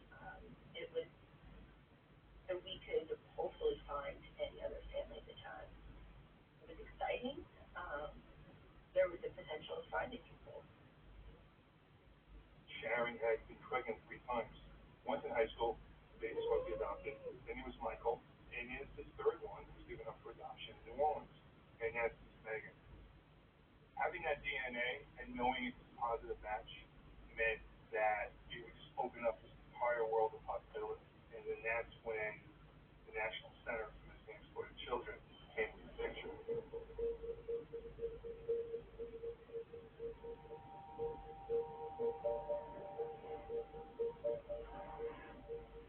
2011, I inherited a very small case file about this girl named Sharon Marshall. And it didn't have a lot to go on. You know, after I read the book, you know, with my little file, again, I had nowhere to turn to. I didn't have a law enforcement agency, but Joe Fitzpatrick was clearly a big player in all of this. He told me about how the case was inactive with the FBI and that there was never really a case open on Sharon Marshall. He was just able to work that investigation in conjunction with the abduction of Michael Hughes. When Joe stepped up to the plate and said that he was going to help me, you know, I was ecstatic.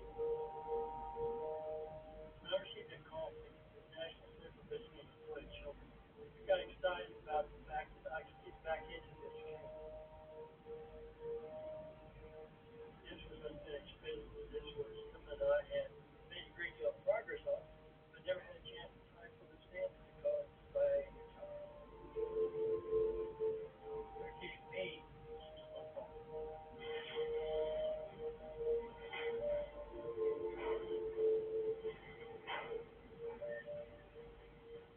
But we needed another shot with Franklin Floyd. He was sitting on death row. He clearly had all the answers, so we needed another interview with him. I got a call from the National Center for Missing and Exploited Children from the National Guard. Started digging in on the file, and we were trying to study who Floyd is. He's my target. You know, I want to know everything I can about him. I told him it's not a lot of people. It's not a lot of stuff lost. In 2000, I was not optimistic at all. To be honest, it was kind of like our last resort.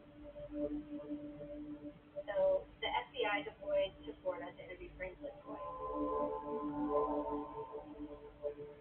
I had 3 questions I wanted to answer. One was, who is Sharon Marshall? What happened to Michael? And were you responsible for the death of Sharon? And I zeroed in on the first one, who was she? Because that's an easy question to answer. He may not want to answer it, but he's not admitting to murder. And he would not talk about it.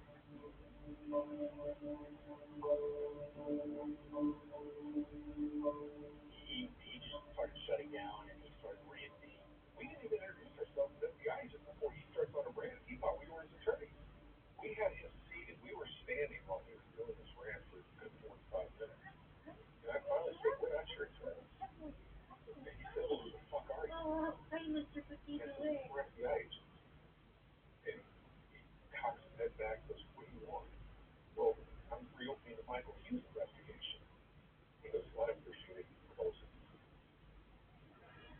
not going to do that.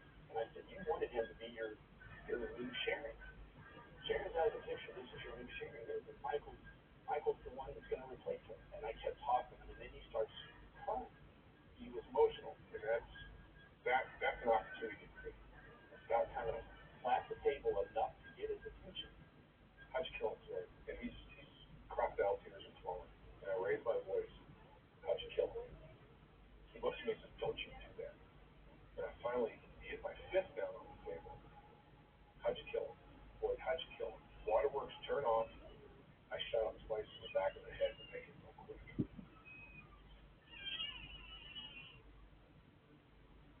None of your damn business where he's been. For more than 20 years, no one knew what happened to the little boy, but now the FBI believes they have answers. Tears and sadness from a family who abruptly lost a child. My father come by and I said, please leave one day. It hurts to lose a child. He was almost our child. The adoption papers were almost completed. And he was kidnapped before we could complete them. All the kids counted him as a brother, so everybody counted him as one of ours.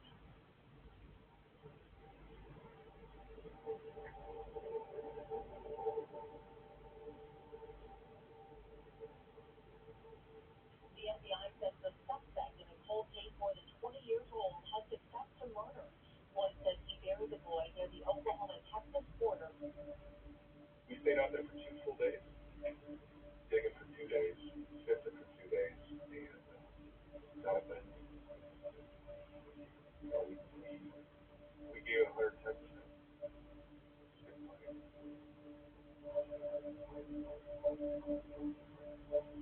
But I still wanted to know who Sharon Marshall was, and he bought in. Partly because Floyd loved to talk about stuff. It's funny, he was jumping, he was telling a lot of stories, and then all of a sudden he starts talking about how good looking he was. And he's wearing a bus driver outfit in Cherryville, North Carolina, and he was the best bus driver in the world. And he tells us that he meets a girl, Sandy. She had just lost her 3 kids to the state, and Scott asked probably one of the most brilliant questions. He says, what was your name? Brandon Cleo was the name he gave us.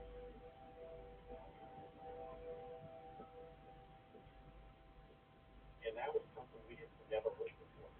And when he gave that name, it gave us something. And not only did he give us that name, he walked us even further and gives us the person that he met, how they got married. He gave us the date. He was able to give us the daughter's name. Even when the daughters were born, So I said, well, who's the oldest? He goes, well, that's the one you're here asking about. Where was she born? Livonia, Michigan. Like, how do you know this? I've seen the birth certificate. He goes, that's the girl you're looking at. That's the girl you're here asking about. I had asked him, what was the oldest girl's name? And the oldest name is Bacon.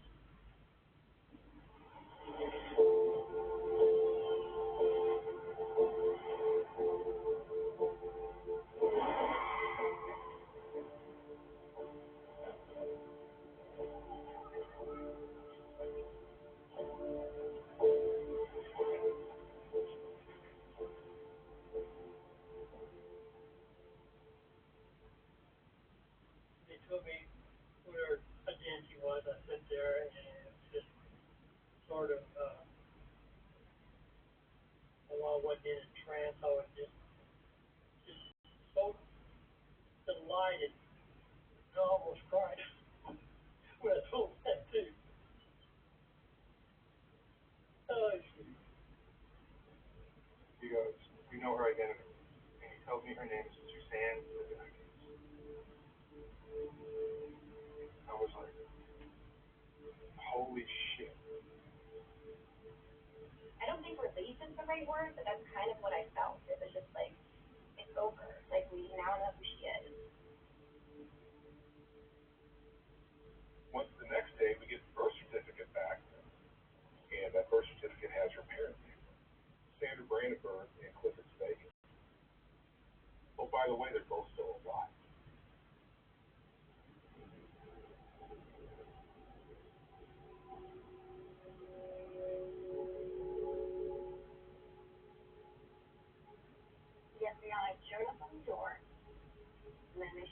this picture? And I said, that's my daughter. Do you know where she is?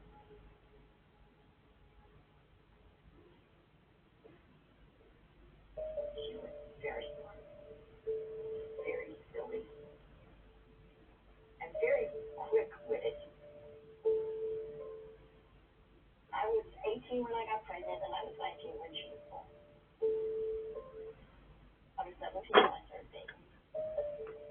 Chris and I were in high school together. She was about 2 years younger than me, but she was smart, funny, and I was smitten. We were an item all the way through high school. We got married right at the end of high school. I got pregnant a few months after we got married. I was excited. I was happy. And I couldn't wait for the baby to come. He was in Vietnam when she was born. It was hard. I had an R&R for a week, and that's when I saw Suzanne for the first time. She was 6 months old. It was a beautiful little cherub. I was proud. Your heart grows bigger when you have a child. But when I went to Vietnam, leave the rest of the world behind, and that's your whole world. I was different when I got back, and she was seeing another guy. That's when Sandy told me she wanted a divorce. I had started seeing another man, and I got pregnant with Allison and Amy. But we got divorced, and I moved the girls and I to a trailer in a mobile home park. The mobile home park was like on the hill. You know, the tornado hit out of the blue, and tipped my trailer sideways.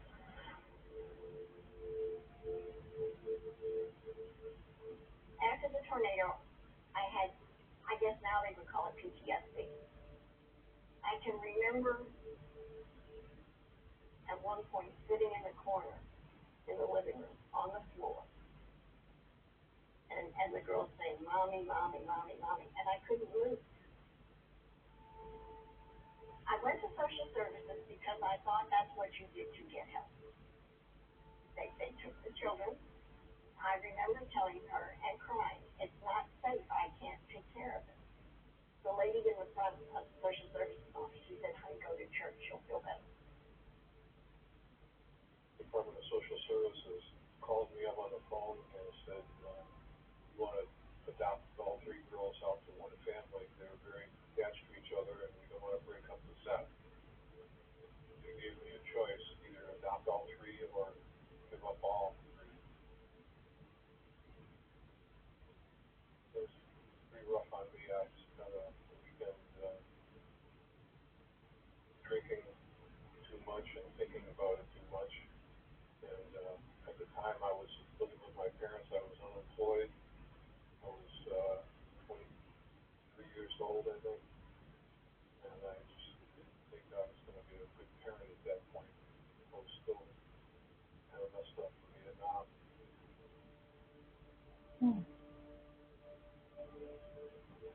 When I went to that church, I know I was crying because I was crying all the time and I couldn't stop crying. And that's where I met him. He just came and sat down, and he just started talking to me, and he, in a calm voice, "You know, what's wrong? God sent me here to help you." He said, "We'll go get your children. We'll get married, and I'll take care of you and the children, and everything will be all right." After we were together, he would do things that were scary things. Once I realized the situation I was in with him, I didn't know what to do. And he had a knife that he carried all the time. And he would reach down to his side where the knife was, and he said, "You think you're going to leave me?" That's not happening.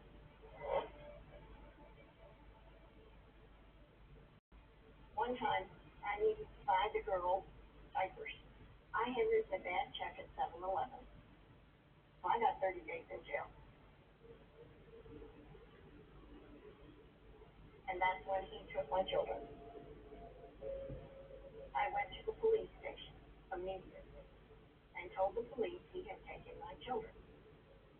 The police said, "Are you legally married to him?" And I said, "Yes." And the police said, "Well, then that's a civil thing. You'll have to take care of yourself." And I just kept getting louder and louder and louder, and they escorted me out of the police station. At some point, and I don't know when exactly, he had taken Allison and Amy and dropped them off at the orphanage and took Susie and left.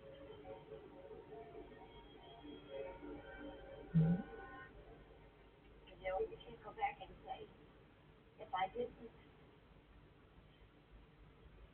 I had found some way to get help to get away from the whole situation, then it never would have happened. And I was supposed to be her mother and protect her from that monster. And I didn't. I'm actually very angry at Sharon's mom. I don't believe for one second that because this was back in the day that she couldn't find her child. I was taken in 1976, and for almost 5 years, my mom contacted everyone, her senator, the mayor. She went on TV. She did everything she could, and she wasn't an affluent person, but she spent all of the money she could looking for me. My mother did everything, and I just want to know why. Why didn't she try harder? I'll be honest, I did reach out to her grandmother. That didn't go well. It's that I don't care attitude. When you reach out to someone and they have no interest, that means you don't care. You don't want to know what kind of person. I just have a problem with that.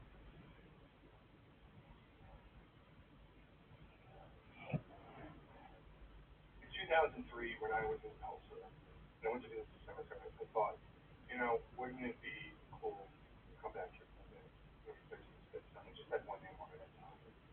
That bothered me. So after learning her identity, we decided, I spoke with Megan, and I said, hey, let's do this. Matt wanted my input on what should be written on the headstone, and I was like, holy crap, that's a lot of responsibility.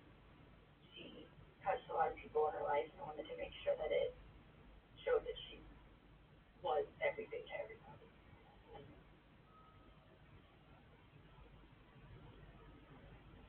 Father, I thank you for this opportunity. I pray that you would bring the comfort and the strength to the hearts and the lives of these children. Not only here today, but wherever we are.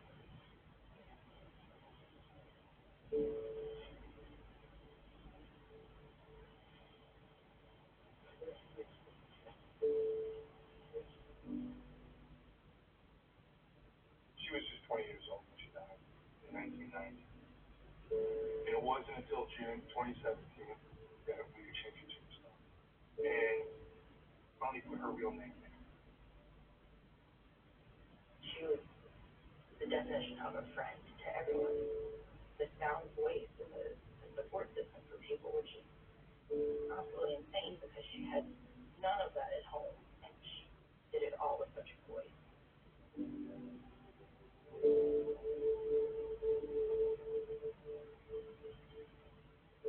She finally had the memorial service that she deserved.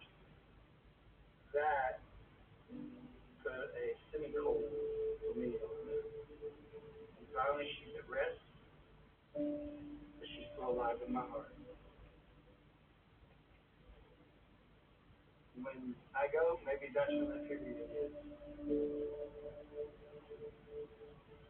It was beautiful. It was wonderful to find out who she was.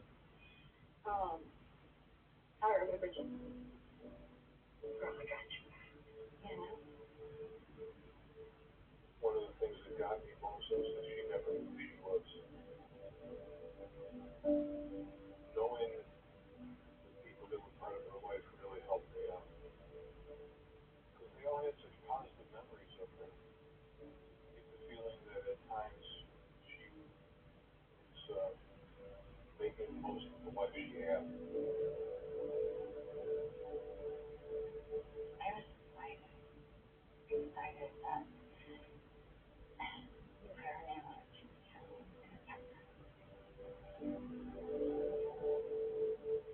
It was important to all of us. This year really was. This was her dad, the daughter. You know, here's where she is. This is where she lies. Here's what a true love.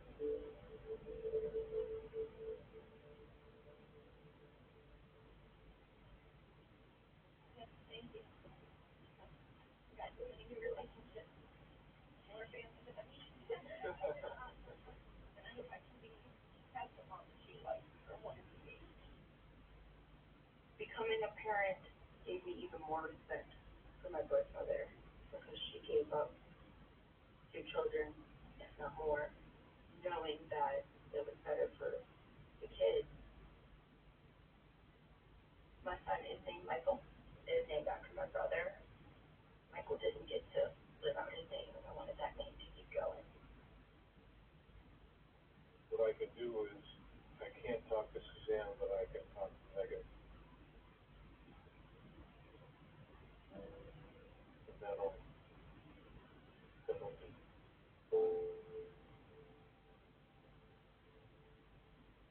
I'm trying to figure out me, but I know that this story is going to help somebody. I just got to figure out all the pieces and how it shaped me, and then I know I'm going to be able to share this.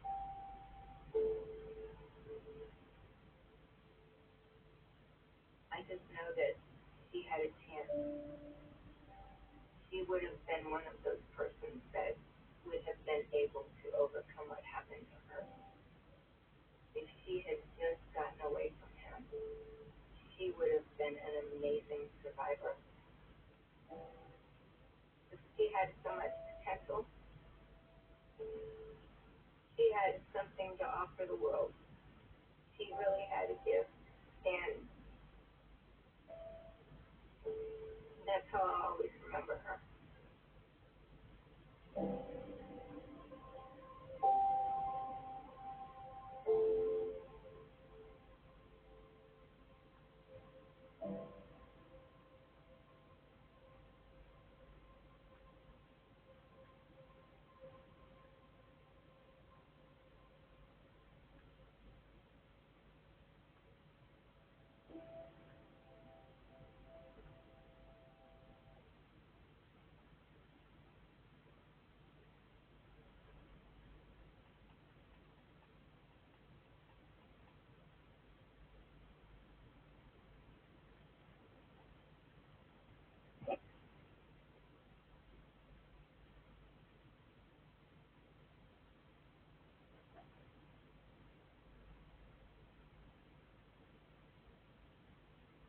My mom said,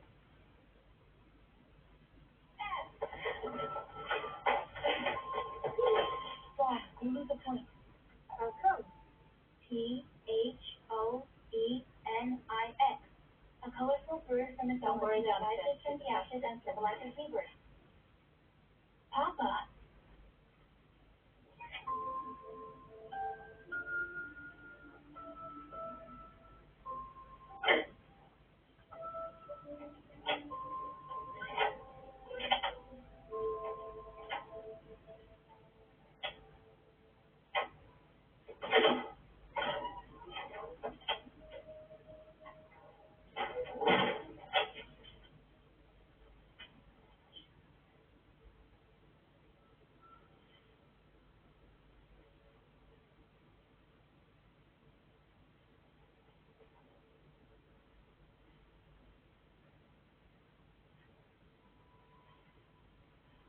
Very good, you two. Thank you, Papa.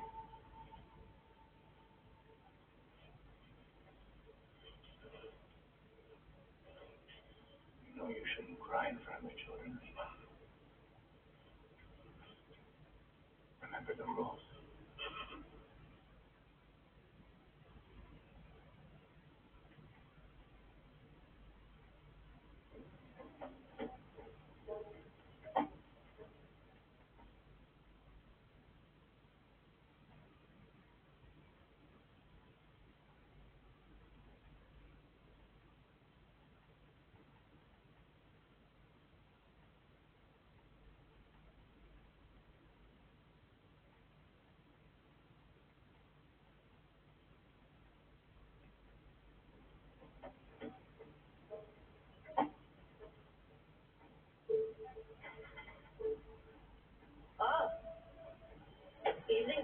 said? Detective? We need to find out where the girl came from as soon as possible. Yes, but first I have to find out how to do it. I understand, but her father was seriously injured.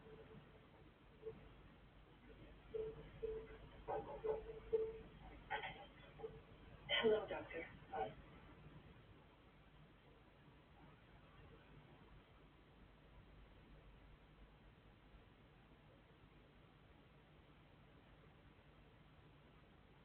I'm not here to arrest you. She does that every time someone comes in.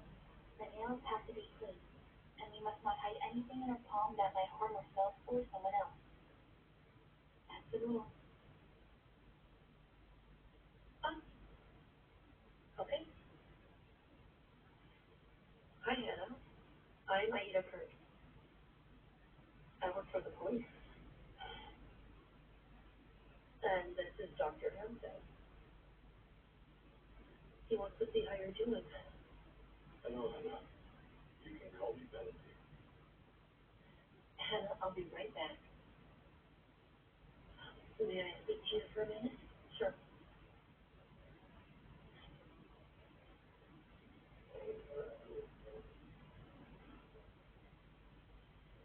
She said there's a brother at home. Her little brother, Jonathan. What? I think he's alone at their house, wherever that is. She said there are bars on the windows, a ventilation system, and rules and blood stains to clean.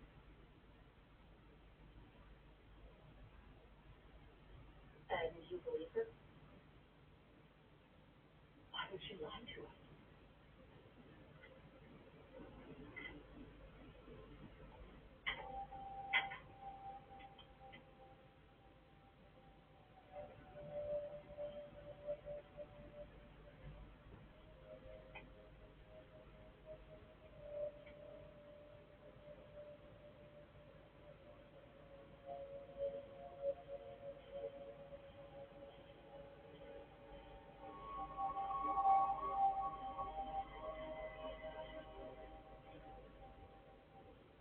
May I ask you a few questions?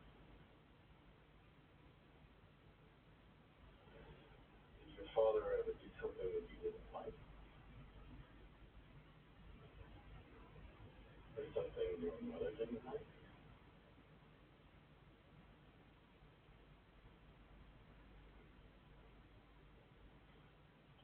Did your mother do something that might have hurt your father? It was an accident. What happened exactly, you know? Hannah?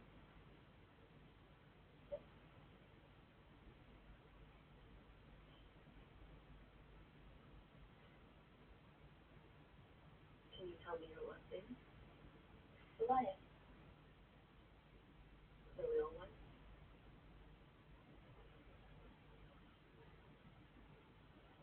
Do your friends ring the doorbell when they come over? You must have a lot of friends.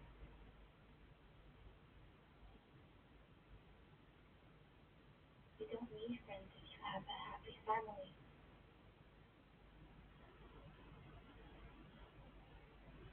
How about school? Are you friends with other kids at school? The was homeschooled by Mama. That's what it's called when you educate your children at home.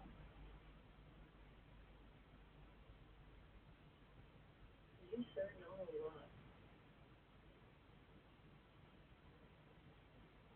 Even your mother's blood type. Where did you learn that? From Mama. Okay.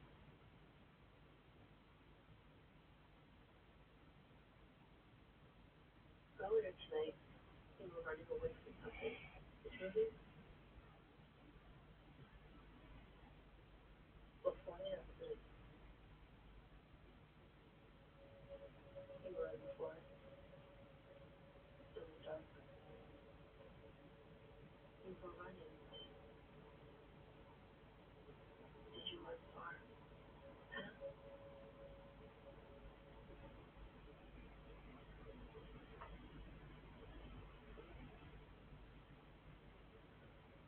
Jonathan stay at your house?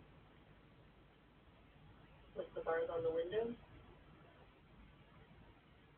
Yeah. Do you have other siblings besides Jonathan? There's Ruth. She'll be back soon. Is anyone home with your brother? Who's Miss Pinky? My cat. You know where she is?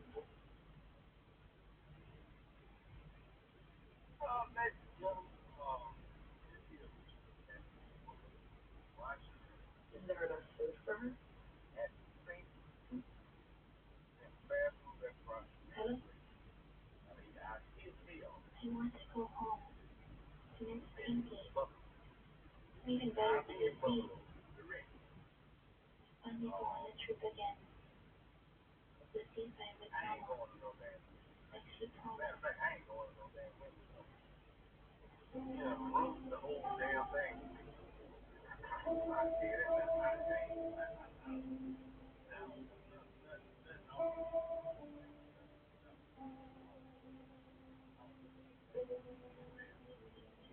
I love you, Hannah. Forever? Forever. And ever and ever.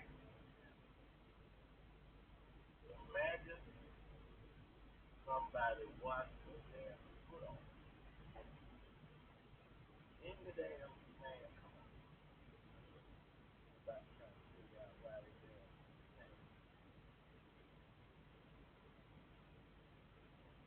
like a rock.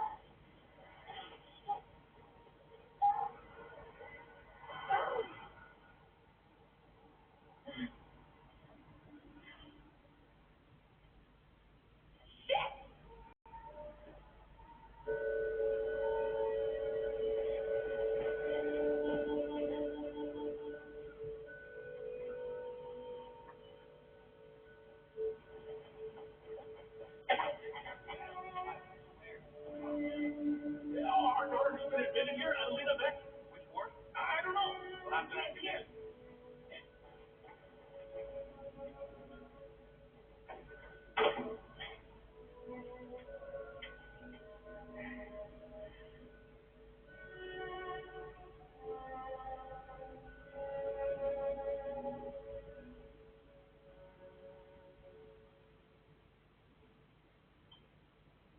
Pressure won't help, okay? We need time.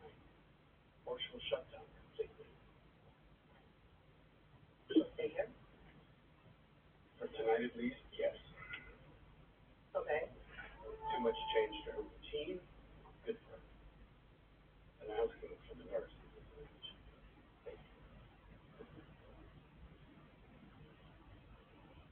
Yeah.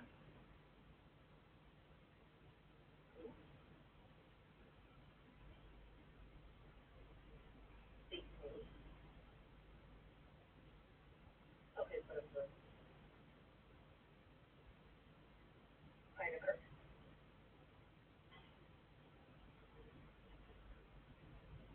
In 5 minutes.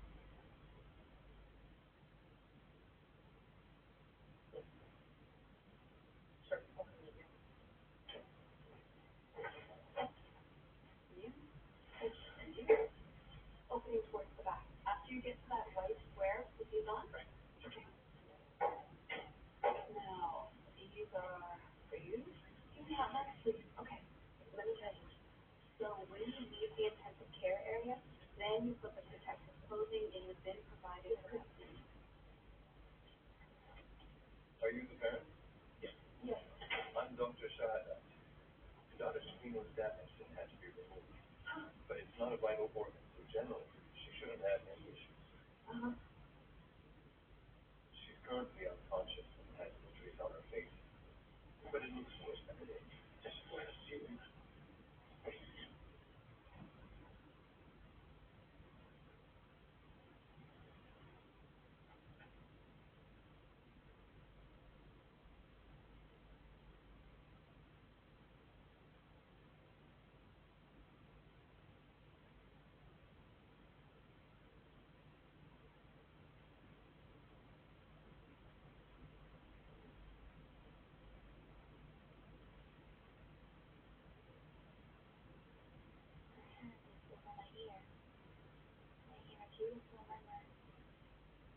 a sweetie,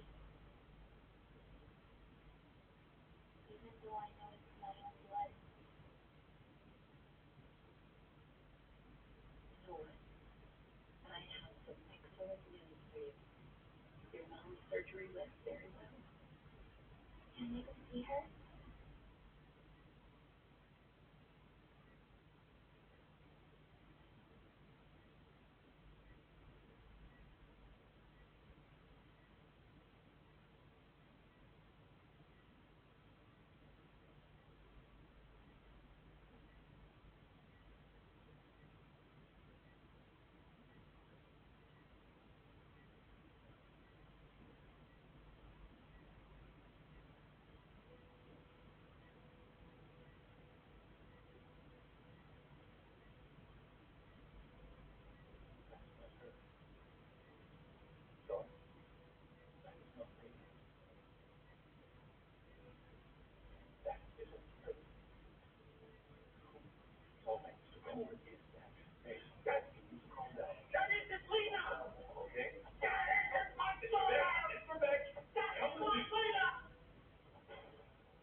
Did we have some leader situation that I'm not aware of? Why? You're going to use the more state police, aren't you? This way. Yes, I am, but I wasn't sent by my boss. Uh-huh. Do we know each other? No. I don't think so. I think your name's Jason as well. Maybe on my application. Yeah. You have a good memory for faces.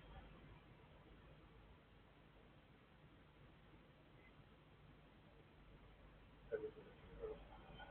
Lena back. Yeah. I was in charge of her case. She's been missing for 13 years and it's impossible to access her. Night patrol. ICU unit 2. I got the call.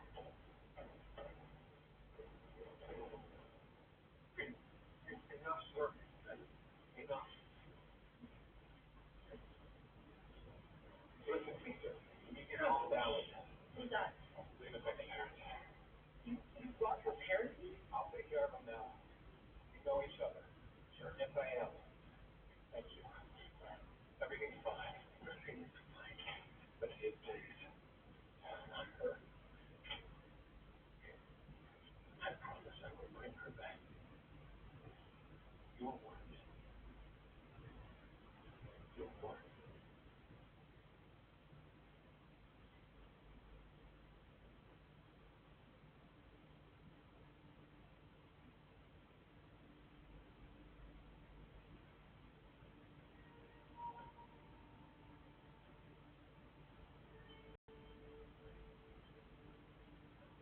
Rena's father.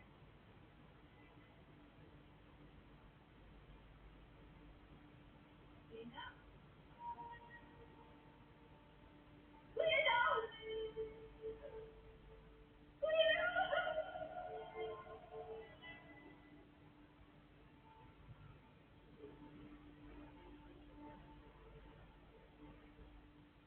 I hear everything, but I just lie here.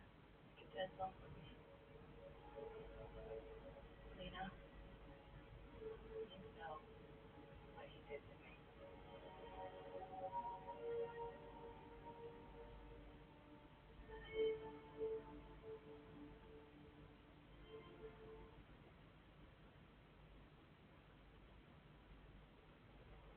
This is the story about my mom and my dad and how they fell in love.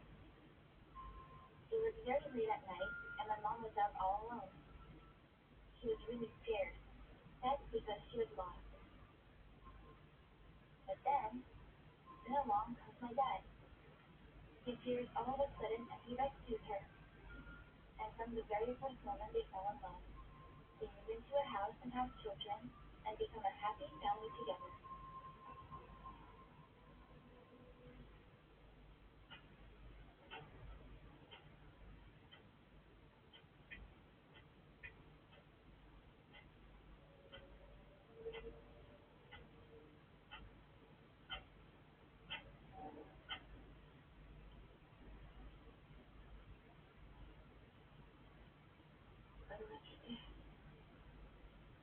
young girl. Exactly like her daughter. But when she was a child. Exactly like at that age, like a grown.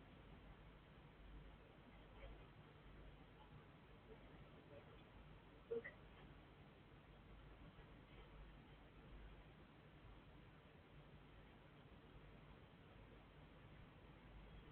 The woman has the scar there. But it was her. Are you sure? The doctor said that with all the injuries to her face, it was because of her. I wouldn't recognize my own daughter. The girl stated that the victim of the accident is her mother. Why don't we just ask that woman who she is? Because she is still unconscious. As soon as she puts the question. Can't we just find a way to wake her up? No, we can't.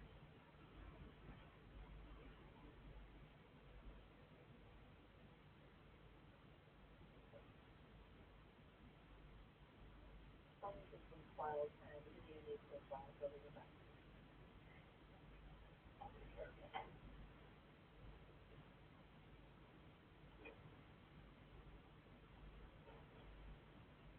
The girl mentioned something to the nurse about a house. What house? Apparently there was another child there. Her younger brother was dead.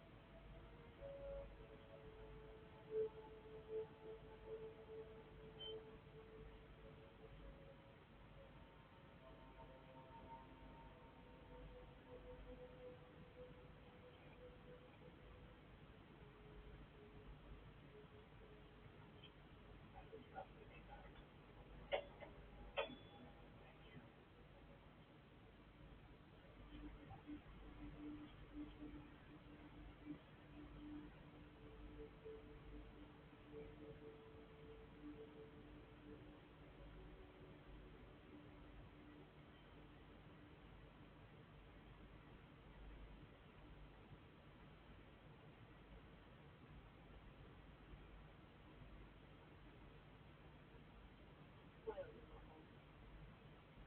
DNA test and sometimes take DNA. I'll let you know once I get the results.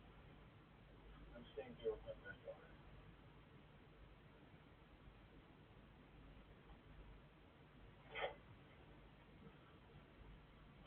Do you know what your daughter's blood type is? AB negative. Nothing?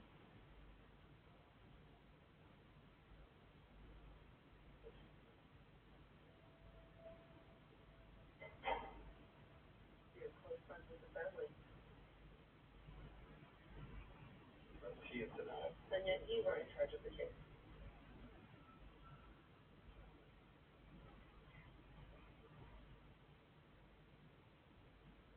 And your supervisor, he was okay with it? I'm not being questioned. Did he know about it? At the time, I didn't exactly publicize it. You jeopardized the entire investigation. Every lead, every clue, it would have all been for nothing because of your conflict of interest. That's why no one needs to know.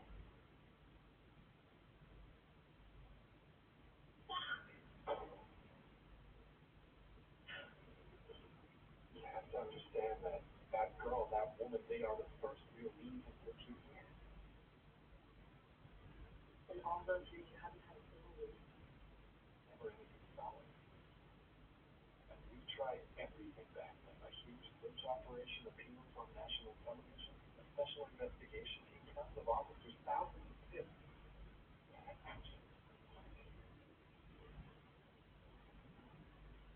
And after, you know how it is. Cases, no shots on the board.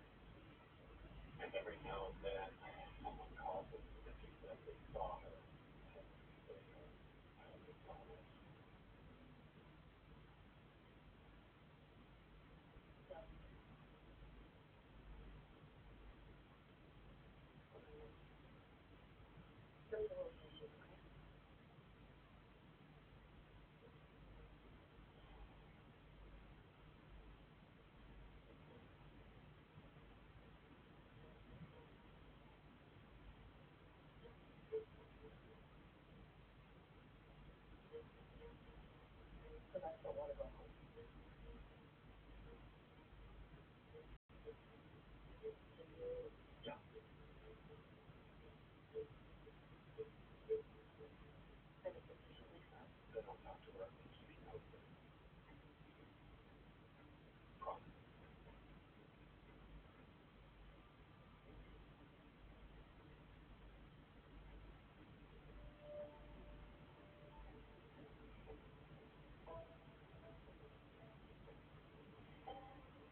Mama? Can I help you, Mama?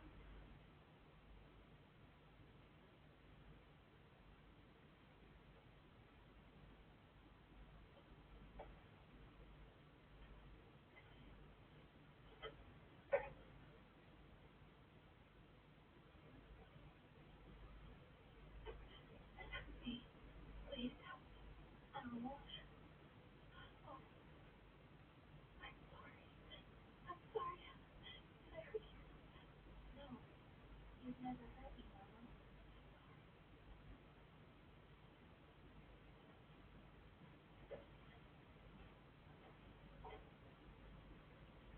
Papa! Mama's having another attack!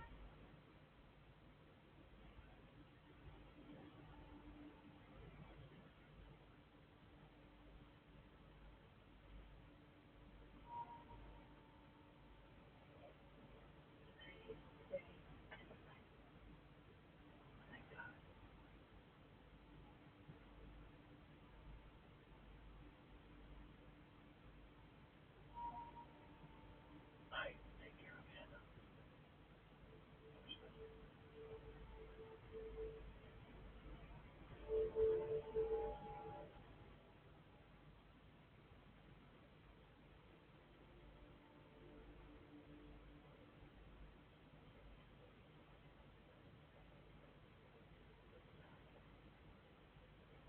Where have you been? Gotcha. I'm sure. I called in sick at the school and left a message at your office, okay? Perfect.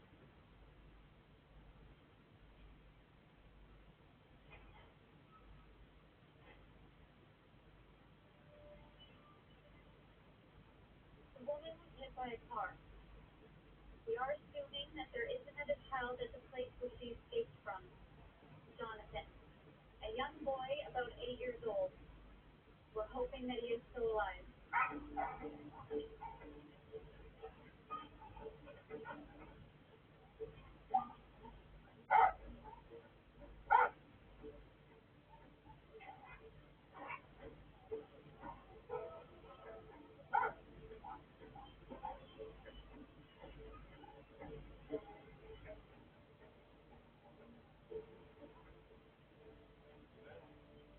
Someone over there.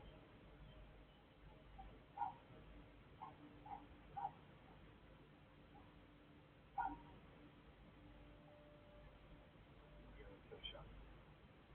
Road closed? It's gonna take some time. What happened? Car accident.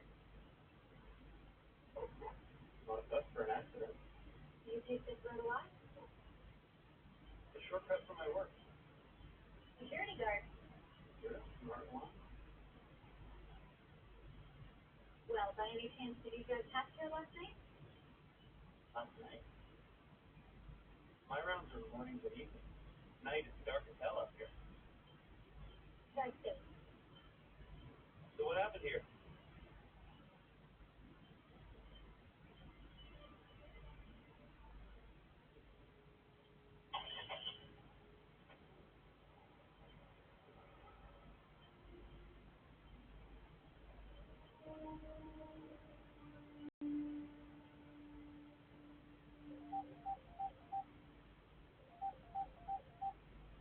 Yeah? Hey, it's Julie. The patient was awake for a second. And what'd you say? Just that her name is Lena. But it's not her. So, And the scar Mrs. Beck mentioned? she has it, but it's pretty too recent. Strange. Okay, she's learned since, I'll call you. I know.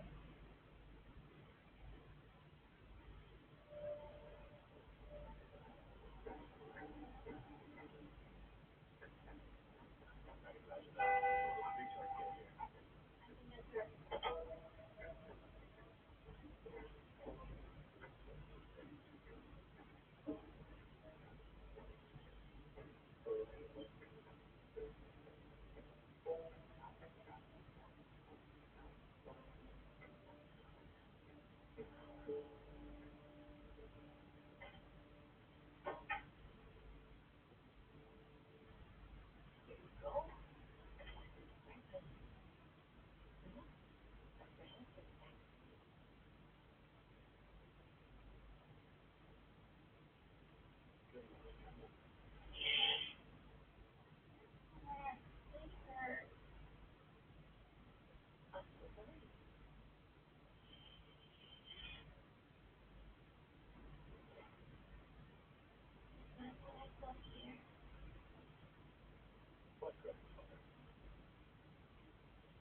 from last night.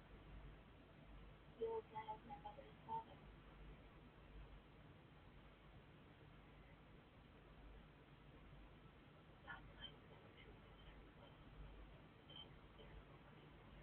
Those words were mine. So last night, I was your grandfather, Yes, and you've met this man before.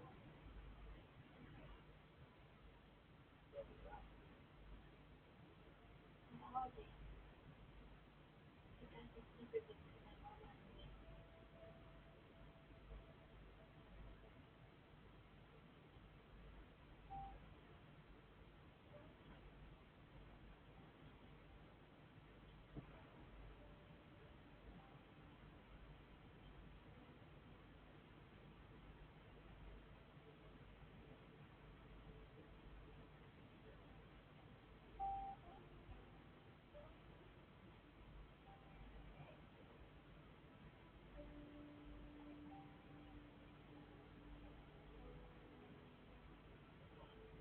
Grandfather.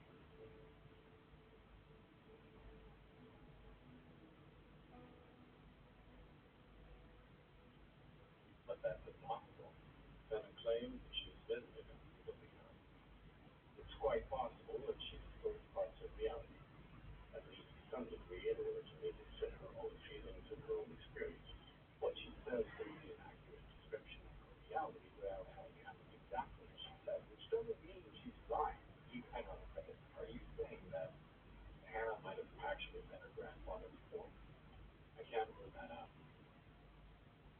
Is he really her grandfather? We need to take a DNA sample from the girl from the other day. Okay, but I'll need approval from Child Protection. Mama and I went on a lot of trips together. We went to the sea and to Paris, and we went up the Eiffel Tower. We went up the Eiffel Tower.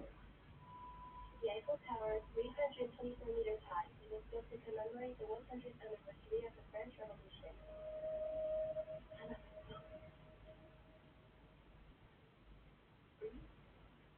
Again, your eyes aren't hurt anymore.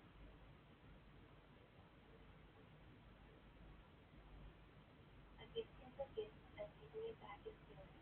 That's true. Pregnant?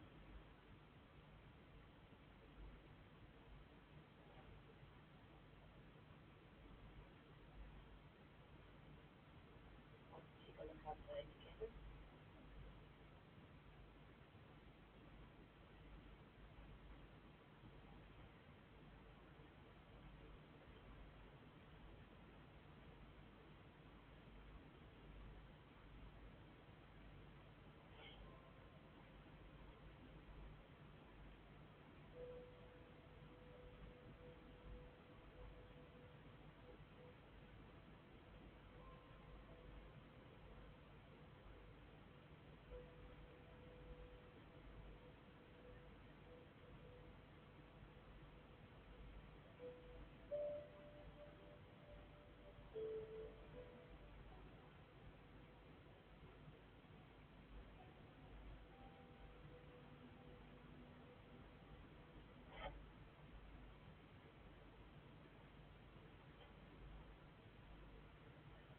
Anything new?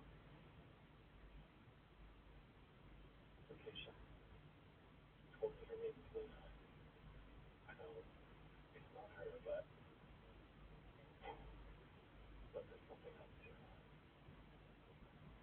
The girl, Hannah, she said to her grandfather,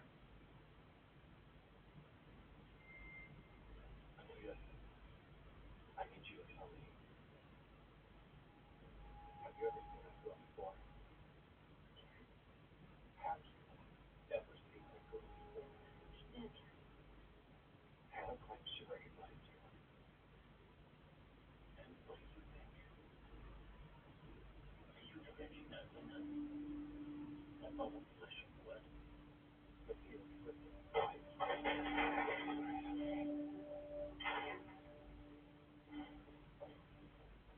Okay.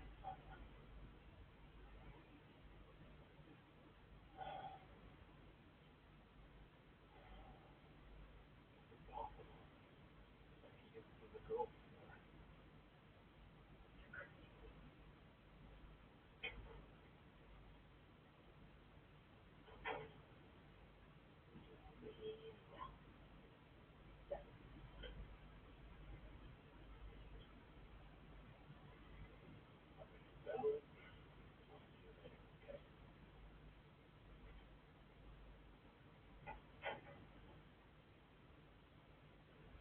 Later today, Hannah, Dr. Shin said, will take you to a clinic.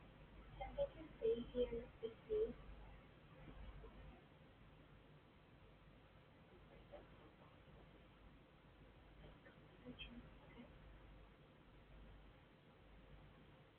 Can I go see my mama now?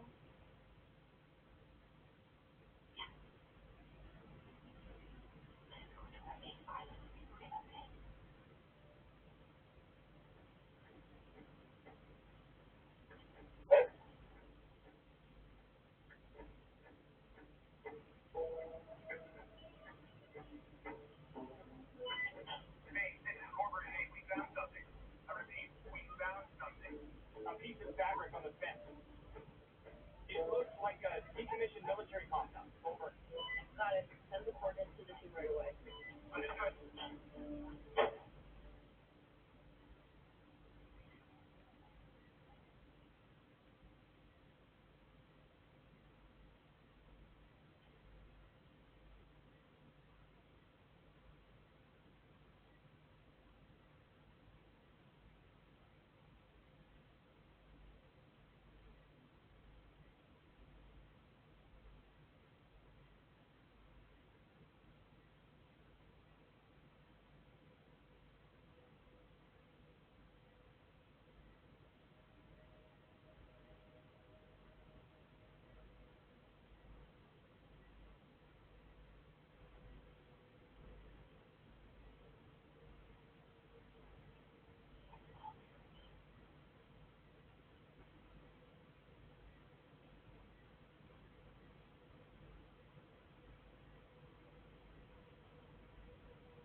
Back there. Behind the fence. Yes, ma'am.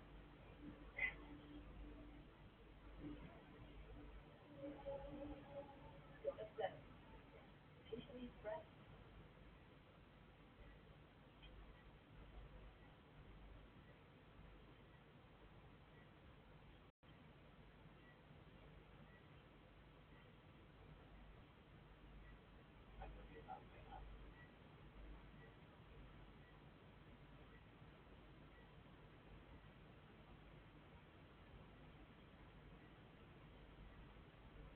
Would you like to tell me your real name?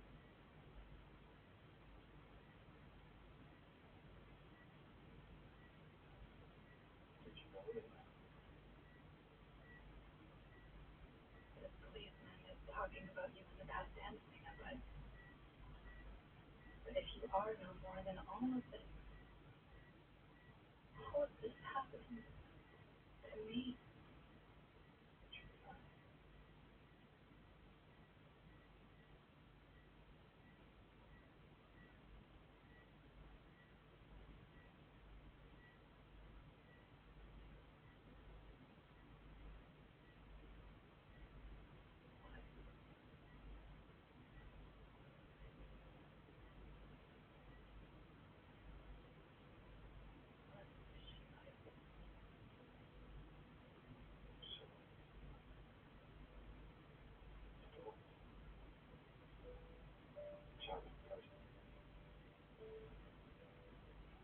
but everybody liked her. I always thought that she would become a writer or artist.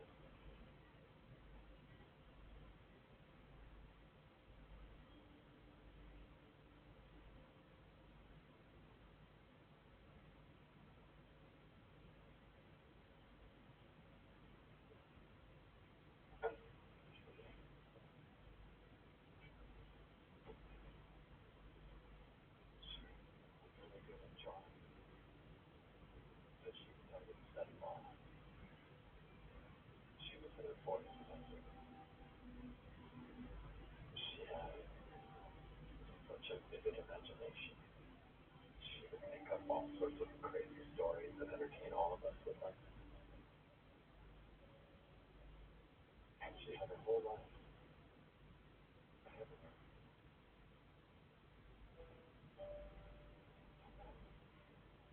One night after a party, she just disappeared. According to the other guests, she had quite a lot to drink and possibly some other stuff.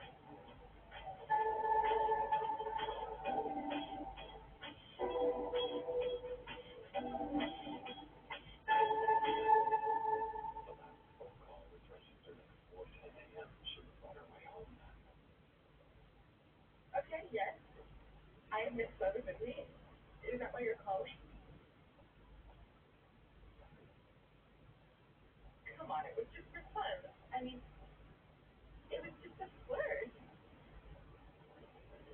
Lucy.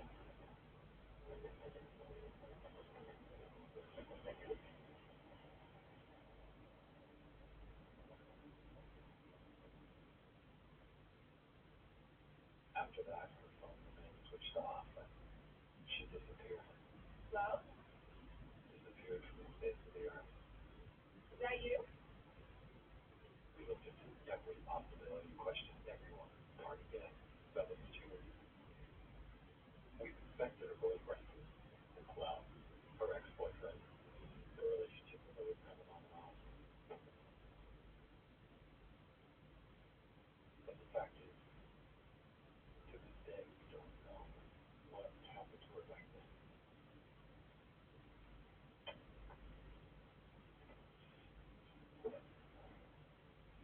And the reason that I'm telling you this is because Nina's parents are here, and they've been looking for their daughter for the past 13 years. So if you can help us in any way,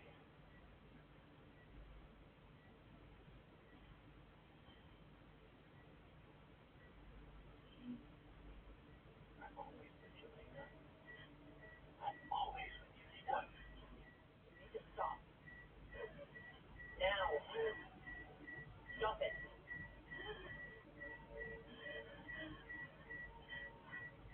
Okay. It's all right. Just relax. Breathe slowly. Everything will be fine.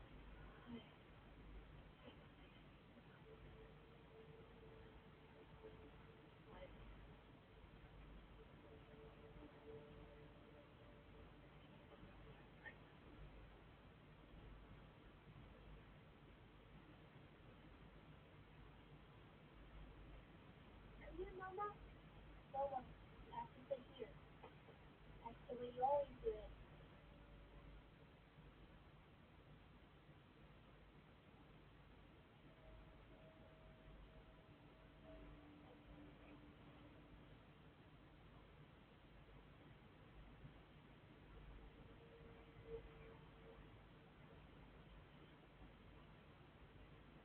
Why are you talking to bed like this? The door is here. I want to stay with the airplane. No, I'm the eldest. I get to choose. You always get to choose. That's enough.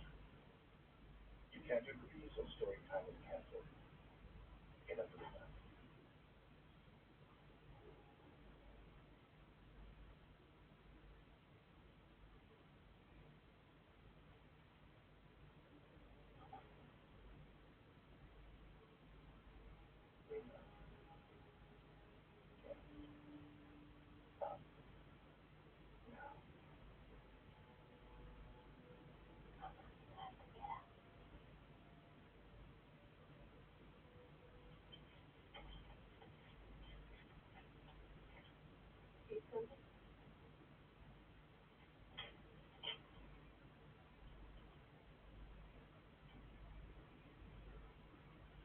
Sarah,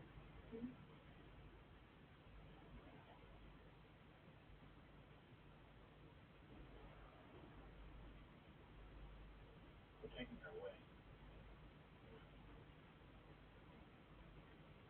We're taking her from me.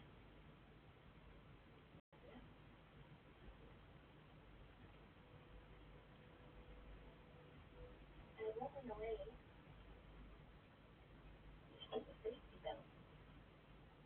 Make sure nothing happens to you.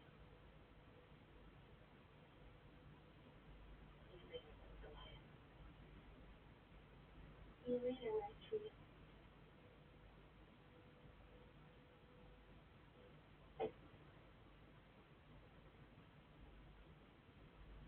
Where are they taking her?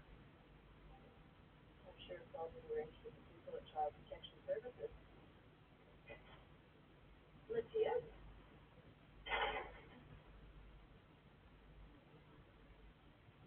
Bike. Tree.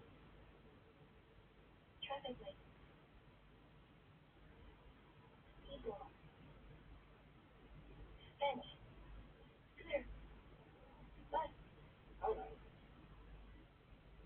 Do you like music? I like music. What's my listen to?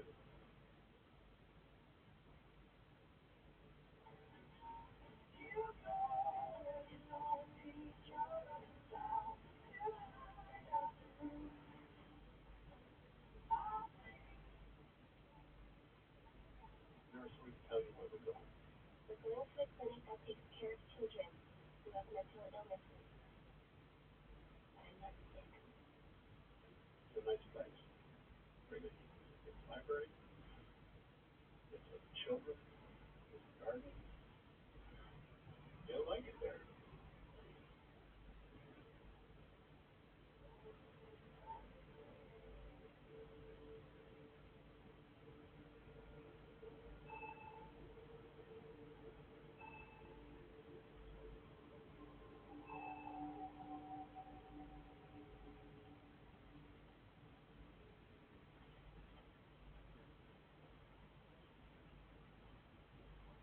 Cappuccino? One sugar.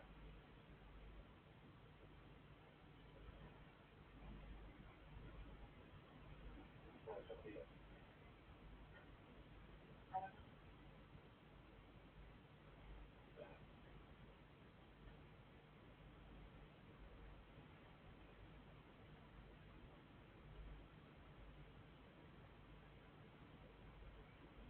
I'm sorry about it. Don't. Just,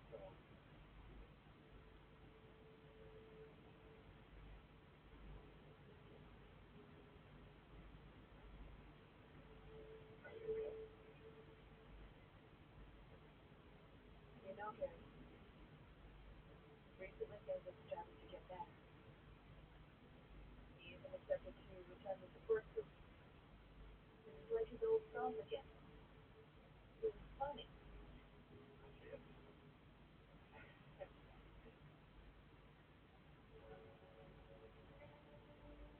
We had planned to go to Paris for our anniversary. I thought that we had finally moved on.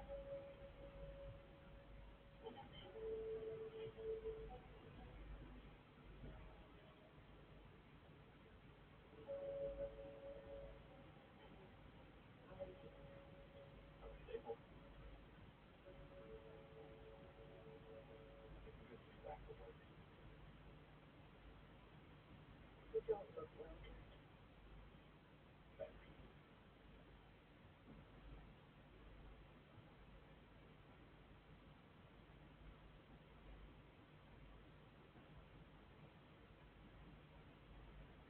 We should go home, Karen.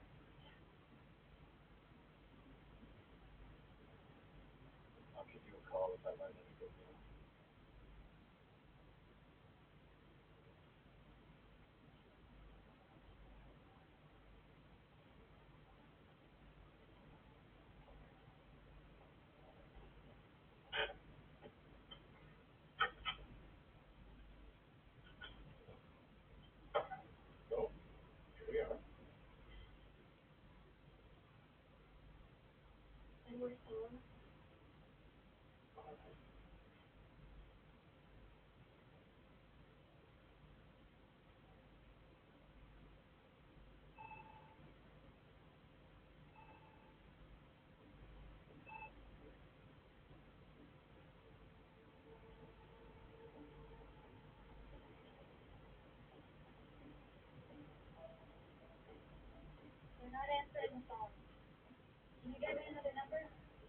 jurisdiction. We're waiting for clarification. Hey, that it's the military compound. How The about force is in there. probably in there? The safety people. Presumably still alive, he's in there alone with his dead father. Max still has kids. Just imagine if it was one of yours.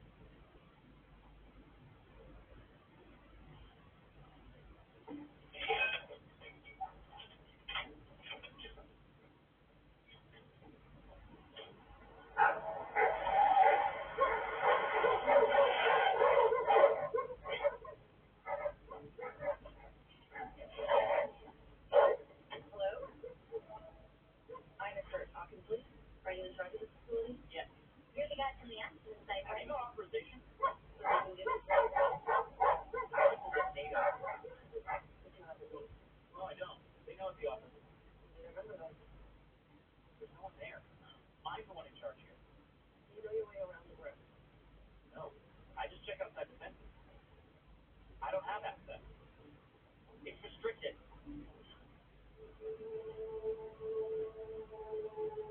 Good.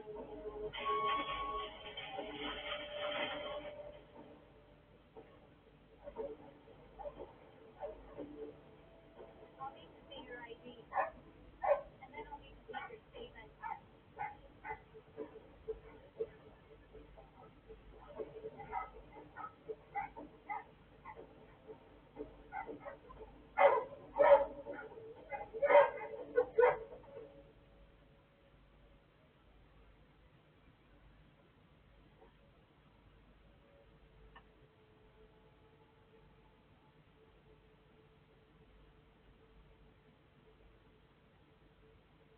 As soon as the SWAT team is all clear, we go in with the dogs, okay? Max is inside with us waiting All for right, them. my boss says this is NATO territory under military rule. Without authorization.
will just be all clear. That means 4-man team in tight formation, okay?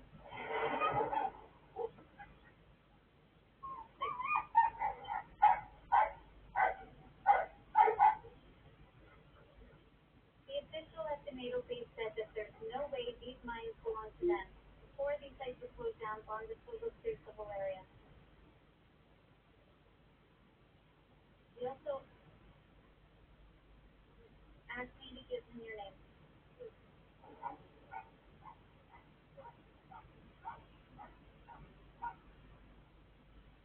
I'm sorry for what? You know, all of it.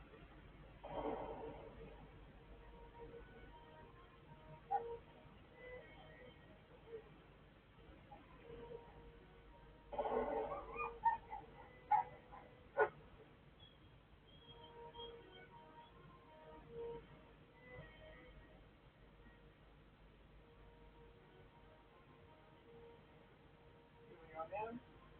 €183.70.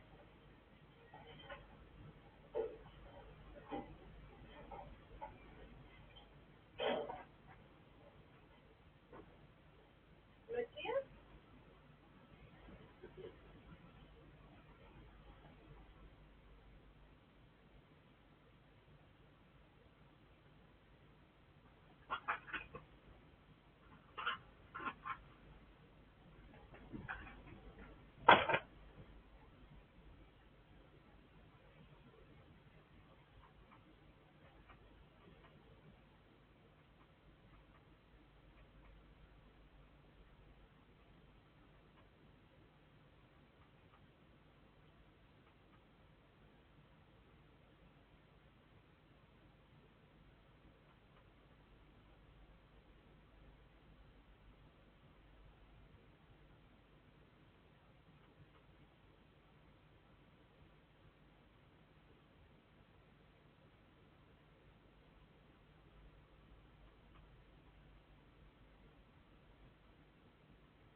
Two microfiber rollers, clean water, one washes, the other finishes. Removing cup stains, spills, and dry on bed. Cleaning the rollers as you go. Cleaning kitchens, bathrooms, and living spaces. Start cleaning kitchens. Then engineered to wash hard floors. Bye then. We're done. Recipe book is delivered for every family style.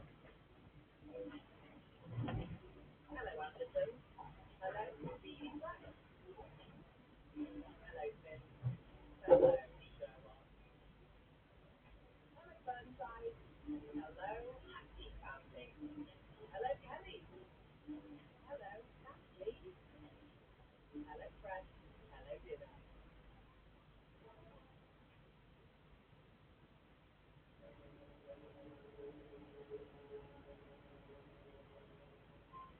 The violent attack in a rooming house that was inside is dead.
have to be passionate about.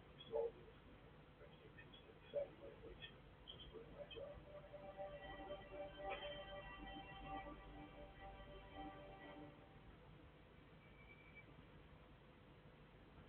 Vancouver, Canada, the nation's gateway to the Pacific Ocean.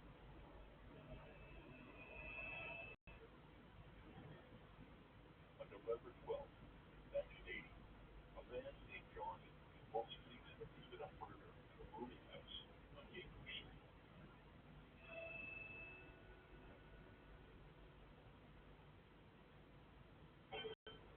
Johnny's been away from the house for a few days. He comes back and collects some personal belongings and discovers something unexpected on the living floor. He goes upstairs, goes inside the room, and sees Beth when he opens the door. Right. Melvin Jacobs, his jacket is not lying across the house where it falls. Now the place is just exploded. Bird trees broken up, where buildings going everywhere. And he sees Melvin Jacobs lying on the floor, all the stuff. Johnny grabs some food and heads back outside, where his friend is waiting for him. So he can back his friends. Just other strangers standing on the floor. Now there's going to be